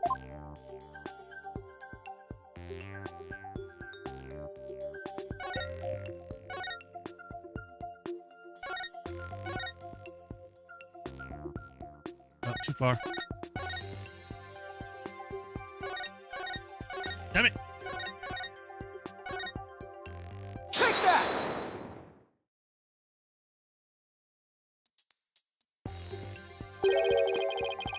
Doesn't this shadow resemble the suspicious shadowy figure? Now that you mention it, it does, doesn't it? Miss Wright, could you identify this shadow for the court? Let's see. I believe that's Mr. Hat's shadow. It's from when he's being pulled up from the stage to the catwalk overhead by wire. Then, could this shadow that's shown later in the footage be Mr. Hat too? No, that's not possible. After Mr. Hat was pulled up to the catwalk, he stayed up there. In other words, this second shadow is from some other figure being pulled up. Some other figure? I'm afraid you'll need to be more specific than that, Mr. Justice. He's right. We've come this far. We'll just have to figure it out from the clues I have on hand. What is the second shadow shown in the footage? Take that! If we consider what was happening on the stage at the time, there's only one answer. The shadow belonged to the fake Mr. Reyes. In other words, Mr. Man of Mystery. The victim. Please take a look at the prank plan script. Mr. Mystery was to pretend to be dead and then fly up into the air after that. Isn't that Mr. Rayton's? Isn't that right? Indeed. And what of it? I keep changing his voice because it's like all over the place. I contend that's exactly what happened. The victim was wearing a stunt harness around his waist. It was most likely attached to a stunt wire so that he could be pulled up into the air. So you're suggesting that after pretending to be dead in the coffin, the victim flew up into the air just as the prank script says? Exactly. Just as so we couldn't see him go flying up because the dragon was blocking our view. And that last trick, ladies and gentlemen, is the true piece de resistance of the culprit's murderous magic show.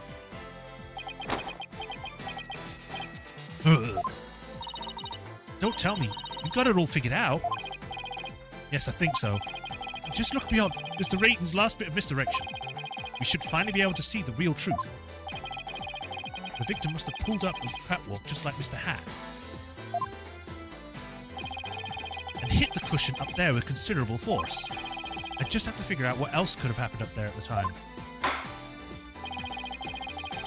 Are you ready to elaborate, Mr. Justice? Yes, Your Honor. I'm ready. In that case, please answer me this. Why did the culprit make the victim fly up into the air like that?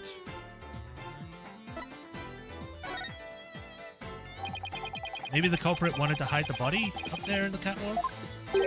But that still doesn't explain how in the world the victim was actually killed. Well, let's see. And why in the world would the culprit want to hide the body anyway? Well, you see... You should have had all that figured out before you answered.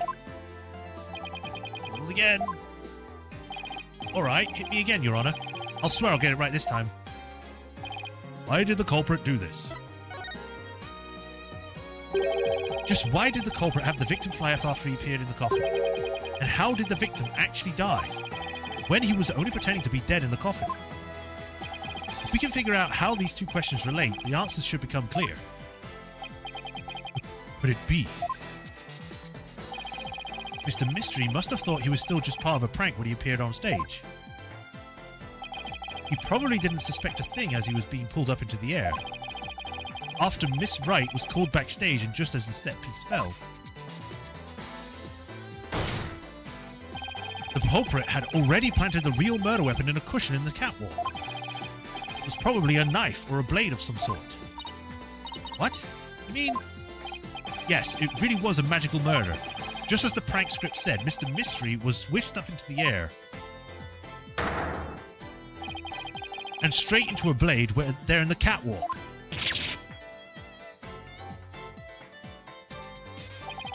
In other words, this murder was committed remotely through the use of a magic trick.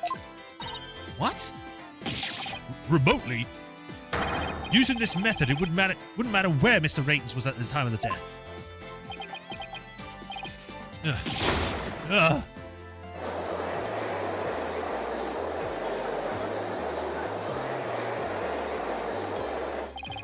But how exactly does it work, Mr. Justice? Whoa! Just before the murder occurred,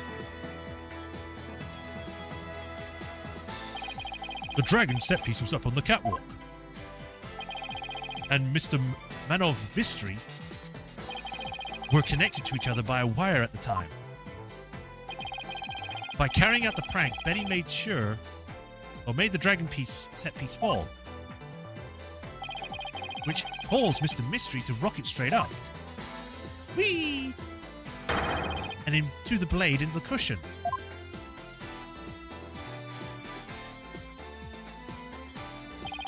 The cushion was high up enough to be hidden from the audience's view. That's why nobody saw the blade. Ugh. Oh, then that big gash in Mr. Cape's hat. Well, Mr. Cape's hat. Mr. Hat's cape. There we go. Said it eventually. The blade must have been set up overhead sometime before the magic show. Mr. Hat must have slashed by it too when he was pulled up the cushion. I can't believe it. I had no idea. I was told that Trucy would freak out if I made the setup piece fall. That's the only reason I did it. You were used, Betty. Roger Raytons used you. I thought he was my little puppet to boss around, but it was the other way around. After the incident occurred, Mr. Raytons arrived at the theatre. He got the murder weapon, swapped the rubber sword with the bloody steel one, and swapped. That's also when he lowered the victim's body down to the stage. This is going on for a bit. But how did we have time to do all that? When the set piece fell, the audience was evacuated from the building. He was able to do all those things after the fact because there was no one around to see. A horrific murder camouflaged by a spectacular magic show? That sounds like the kind of murder only a magician could pull off. As long as the show proceeded as it was scripted, Mr. Mystery was doomed to die. That's why it was you, Mr. Raytons, who killed the victim, all the way from the TV station. This prank plan, or should I say murder plan, proves your murderous intent.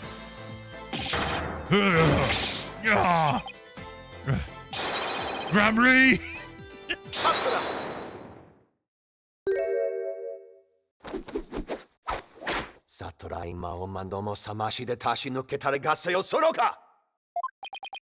Enough.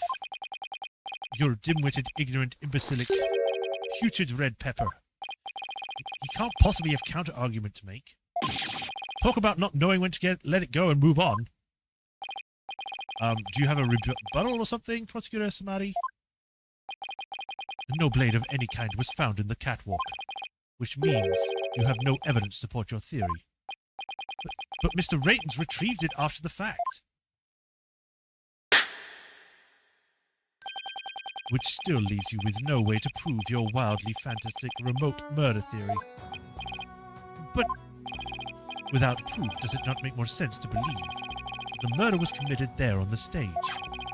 That's where the blood-stained sword was found, after all. That is a very good point. Almost done? Okay. Bless me. As the only one who could have committed the crime there on that stage, Trucy Wright remains the prime suspect. No! It would appear that you called truth is a little more than a cheap parlor trick. In the end, you have done nothing to prove the accused's innocence. It is time to at last let it go and to move on.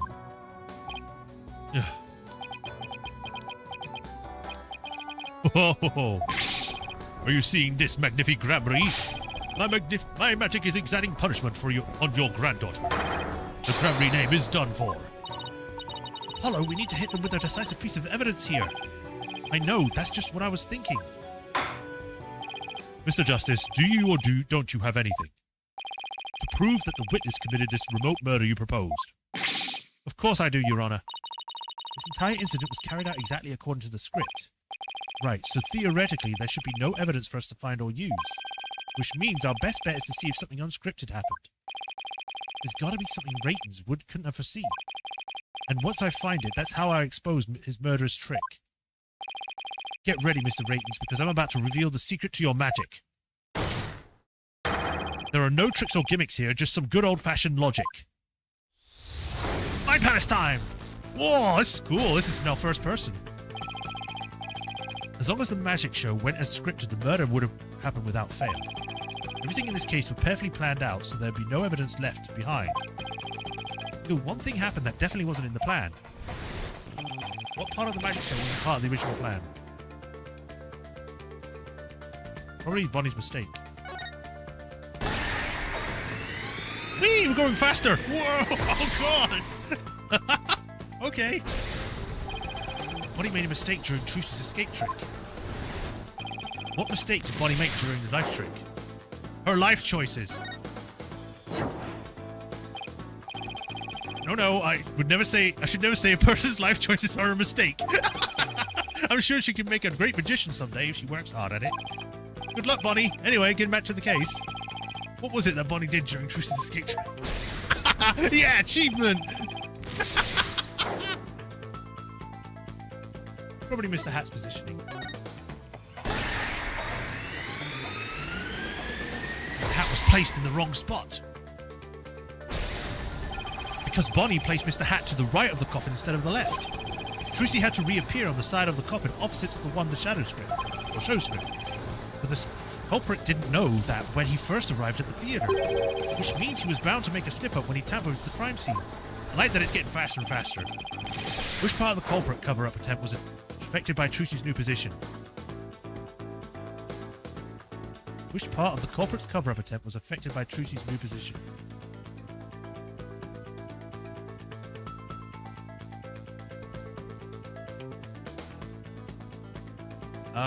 Fingerprints?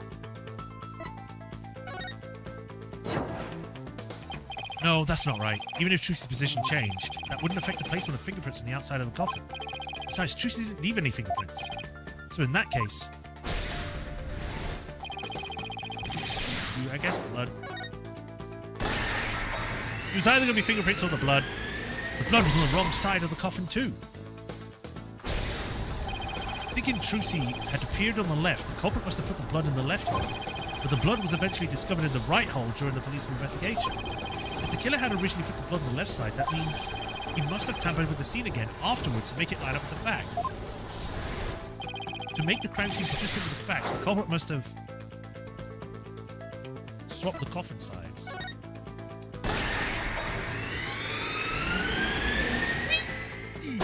We reached hyperspeed. The culprit swapped the coffin sides.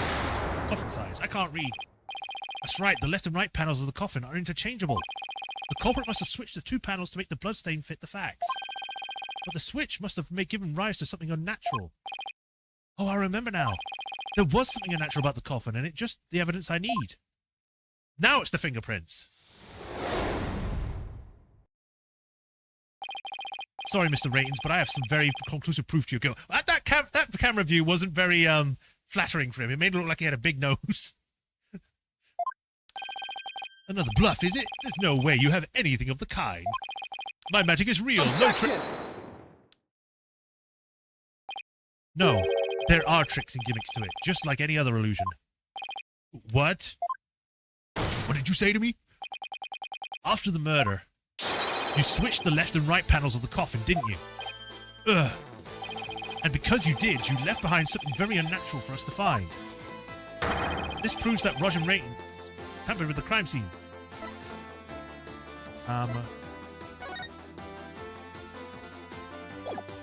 Take that! The fingerprints results. What about the fingerprints is unnatural? Let's take a look at the prints the victim left inside the coffin, shall we? If the victim was facing forward in the coffin, his prints should have looked like this. However, what we found was they were facing the opposite direction. It's quite unnatural for the prints to be facing this way, wouldn't you agree?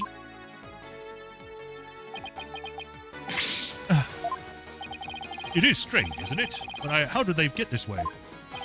They got this way because the culprit thought the magic show had gone according to script. culprit thought Mr. Hat would be on the left side of the coffin. And that Miss Wright would also pop up on the left side as per the show's script. And then he assumed she had thrust the sword into the hole on the left side of the coffin. That's why he put blood on the left hole when he was trying to cover up his crime. But sometime after leaving the bloodstain, the culprit must have realized his mistake.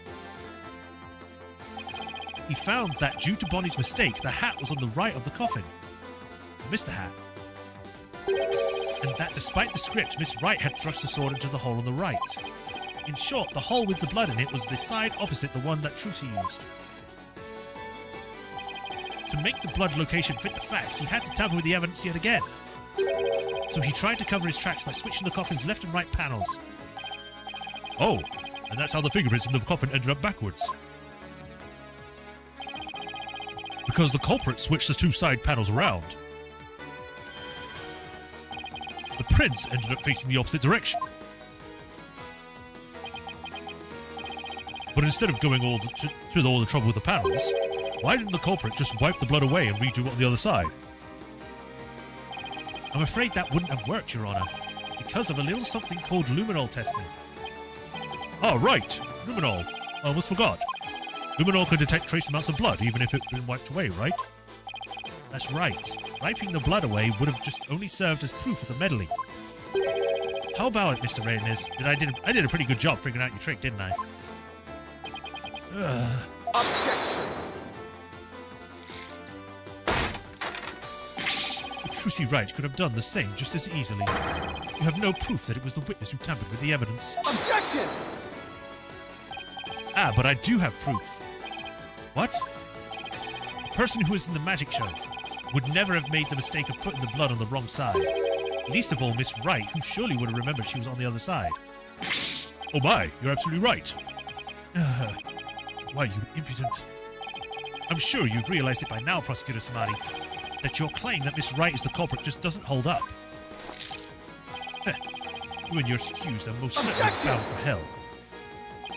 Really? Miss Wright and I? Because I think you're the one with a ticket here for trying to convict an innocent girl.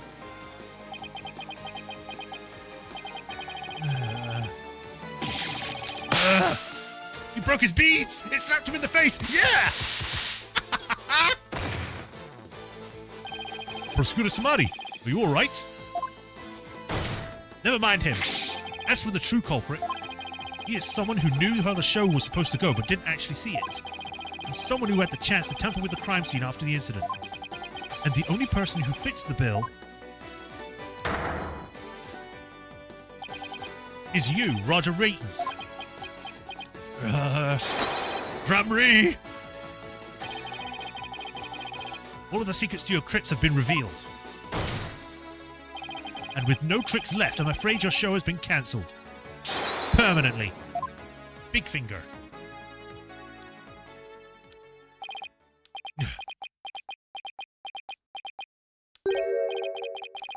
All of my secrets have been revealed, you say? There's a zoom in. Huh. Don't make me laugh, boy. Mine is the true, real magic. There are no secrets to reveal. Behold, ladies and gentlemen, the true power of the great Mr. Reyes. Witness a magic far greater than true Gramries. Burn. Crumble. Fall to my furious flames. The great Mr. Reyes will bring you an end to it all. And now for the final heir to the Gramly name, right here, right now, you two. Huh? No, this isn't right.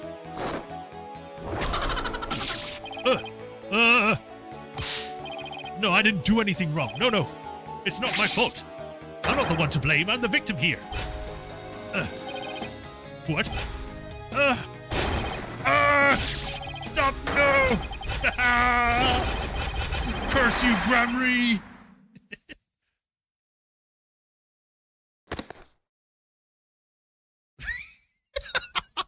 Okay, then.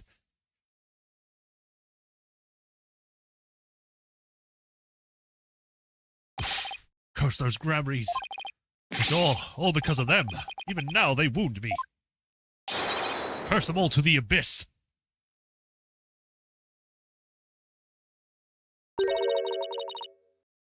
It's probably true. Do you really hate us that much?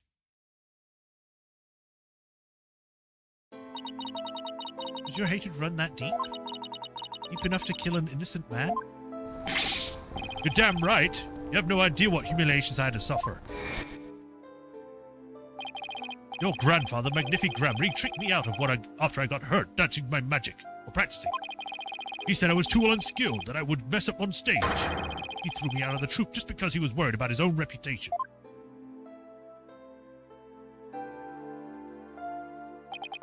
Since I was but a child, it was always my dream to become a great magician.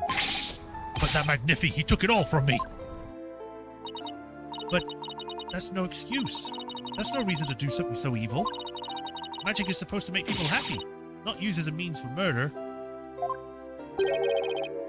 What's the big deal? I just used what I had available to me, that's all. I get it now. That attitude towards magic is why my grandfather kicked you out. You don't deserve to call yourself a magician.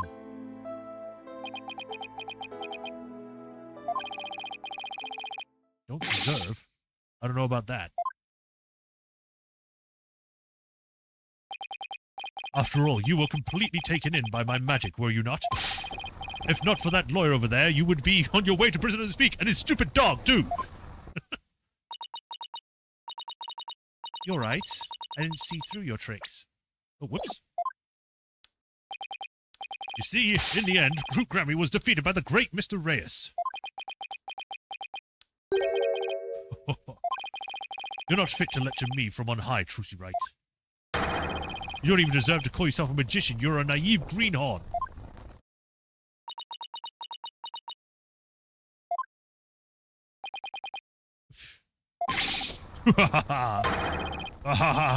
Take that, Gramry, you lose.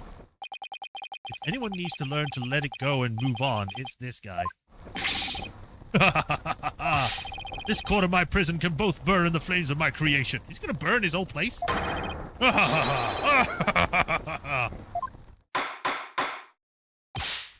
Bailiff, take Mr. Raytoners away and bring a fire extinguisher just to be safe. He uses it to hit him over the head.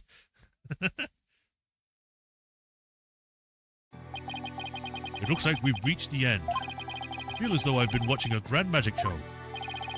It's close, but we just barely made it through somehow. Huh? Why does Trucy look so down?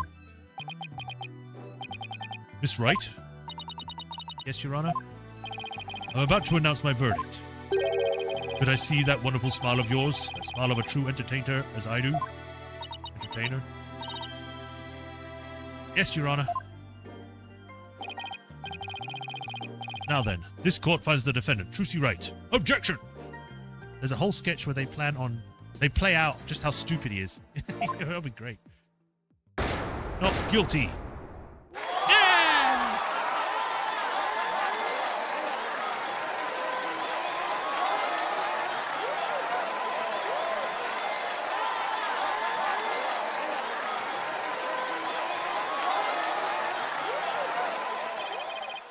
Court is adjourned. Whee! Richard Wellington. April 28th. District Court. Defendant Lobby 5. Or 3. Thank you for everything, Polly. Oh, Trucy, grazie Dio. Now you can open your show tomorrow, just as planned. Yep, and it's all thanks to you two. Oh, but now that Mr. Reyes is gone, I need to find somebody to replace him. Oh, is it going to be Apollo?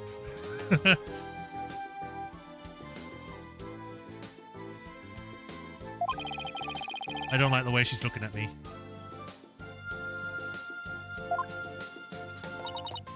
Lucy, I'm sorry about everything. Hey, what are you apologizing for? A bunch of Ratons used us. We're victims too. Even made me an accomplice to murder. But Betty, you have to take some of the blame for this too, you know? Even if we didn't know he was planning to kill Mystery, we did cooperate with him. It's all my fault, isn't it? Few of you to blame. The only one in the wrong is the person who used magic to commit murder, Roger Ratines. Or Ratins. Huh. Don't you think I know that? Say what you want, but don't think for a second that I don't still hate you. I guess she really does hate me. Betty, why? Used to be a huge fan of Trucy's. Hey, shut up! I've always hated her. Really? But if we hadn't seen Trucy's magic show, we never would have tried to become professional magicians ourselves, right? Speak for yourself. But Betty, you still have her autograph from that day. Ugh, shut up! Was she acting that way this whole time because she secretly loves Trucy? Wow, Trucy, I never knew that being the best could be so tough. She really is a tsundere. Come on, Bonnie. We're leaving. We have to get ready for tomorrow's show. Really excited about performing with Trucy again, aren't you? It's not true, so zip it, Sammy.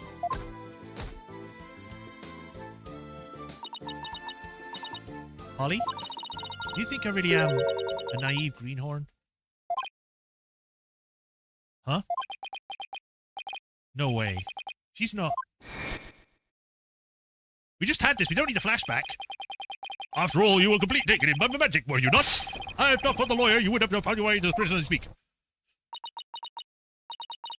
You're right. I didn't see that through your eye tricks.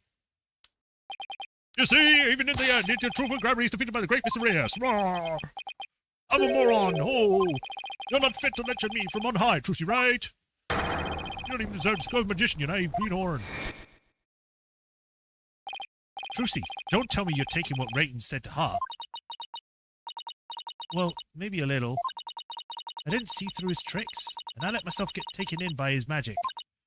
I can't trust myself anymore. Maybe he was right to call me a greenhorn. You shouldn't take stock in his words. He doesn't even know the first thing about you. Huh? I get the feeling I'm going to have to present something, so I'm going to save. You're a wonderful grammary magician. You should be proud of yourself. Thank you, Apollo. But what makes you say that? I know you're a wonderful grammary magician because of this.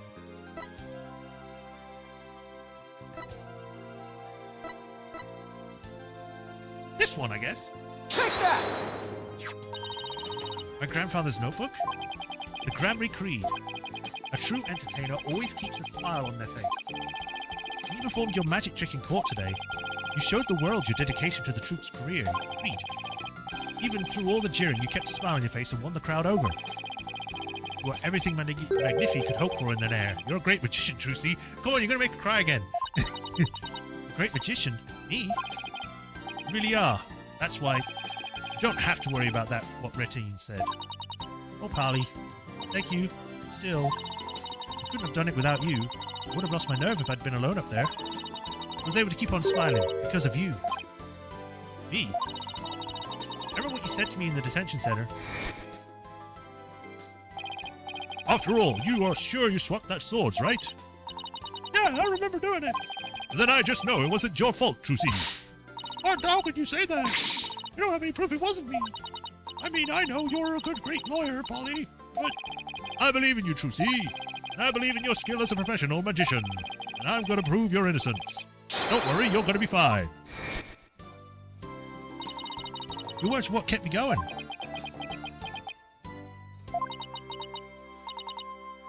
Apollo, thank you from the bottom of my heart. Now I can be everything I was meant to be. Trucy's real smile is the best. So I'm so glad I could make this happen. Emma? I'm really sorry, Trucy, for everything. But why? But why? Well, I wasn't able to convince Prosecutor Samaria what a good person you are. I had to testify against you, too. She's making the sad face. Stop it, Emma. You have nothing to apologize for. You were just doing your job. You're too kind. I don't know about... Huh? Is something wrong, Emma? Oh.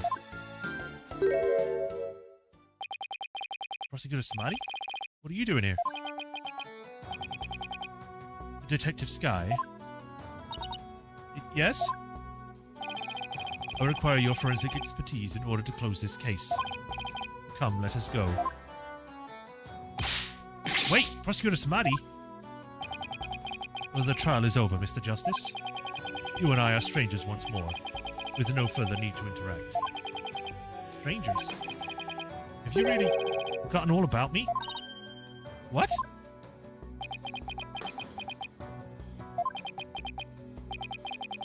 You've really changed, Nayuta. Telling me to let it go and stuff? What happened to you? O lawyer of impure souls, I have nothing to say to the likes of you. Are you serious, Nayuta? Now, if you'll excuse me.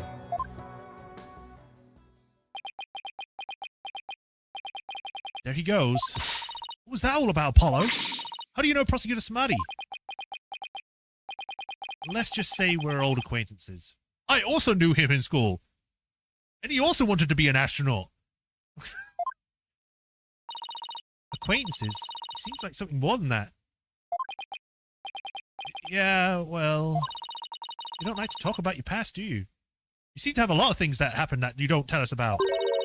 Because you always change the subject. I guess I'll have to talk about it someday. But for now... Come on, let's forget about the past and celebrate Trucy's future. Sure, if you say so. Hey, it's Mr. Wright. Put him on speakerphone, Apollo. Beep. What's up, Mr. Wright? Apollo, how's Trucy? What happened to the trial? Did you get a not guilty verdict? Mr. Wright, slow down. Everything's fine. Hi, Daddy. I'm okay now. She was found not guilty in a very dramatic turnabout. Plus, we saved the office.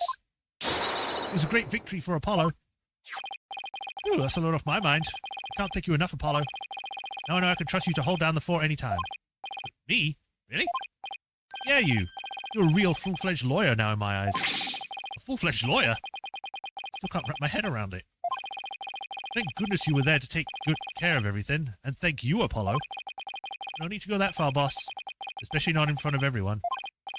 Oh, and by the way, I won't be able to make it to tomorrow's show, so I was hoping you could go. You'd do that for me, wouldn't you? Of course. I would miss it for the world. Not even a bye. He just hangs up. Wow. Full-fledged. So Daddy asked you to come tomorrow's show, huh? As my assistant, right? No, he just asked me to go cheer you on. Okay, then I'll be sure to save you the best seat in the house, Polly. The best seat in the house? We appreciate the thought, but... Good, then it's settled. And he's in the show now. April 29th. Penrose Theatre. I think Penrose Theatre is an actual theatre. In real life, I mean. Objection! I should have known. I saved her life from being put in a thing, and now he's put in a box and locked in. This is what she meant. Magical girl Trucy Wright will now perform her great resolution yet. There are no tricks or gimmicks here, ladies and gentlemen. This is real magic. Wait a minute, you're kidding, right? There is a trick or gimmick, right? I'm too young to die. Now then, Mr. Hat, you know what to do with that sword.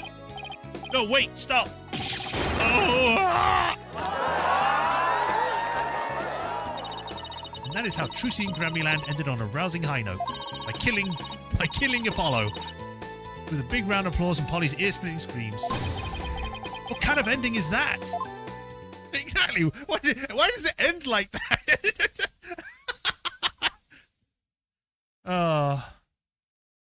This was great. This was a great case. Like, what the hell? I will say it was a bit long, but it was fine. It was good. The right of turnabout. We shall save that for next time. We've gone way over time, but I'm going to say this was to make up for yesterday for not having a stream. So, there you go. Get me out of here. Yeah. So, good job, everyone. We have the next case to do next time. But that is it for Phoenix Wright or Apollo Justice this week. We shall continue this next week, Tuesday. Tomorrow I will be streaming, or continue to stream Remember Me, so tune in for that. As for this was great. I'm enjoying this. This was a great case. I'm looking forward to the next one. It was a short case. I mean, long as in, like, the segments were long. I'm used to shorter cases being, like, broken up a bit more. The fact I spent 3 hours on both of these is a 6-hour case. That's long. But yeah, it was great. I enjoyed myself. I'm looking forward to the next time we play this. So, woo. Hopefully I'm doing voices okay. I know I've been doing it for, like, 2 games now. Well, 2 compilation games now. But when I listen to myself back again on, like, the streams, I think I sound like a moron, even when speaking normally. So hopefully they're still enjoyable regardless. But anyway, thank you all for joining. As usual, like, follow, subscribe to that bell notification to know when I next stream. If you want to support me directly, links to Patreon and tips. And if you do become a patron, you get your name added to the patron list here, where I give you a shout out at the end of every stream. I greatly appreciate you. And we get taken to court and we fight against a magician and beat his ass. Like I do with Hiro Rukuni and the Swordmaster 37. But until next time, y'all take care. Have a nice rest of the day, and I'll see you tomorrow or next week. Until then, bye. Bye, Refatron. Bye, everyone. Bye-bye.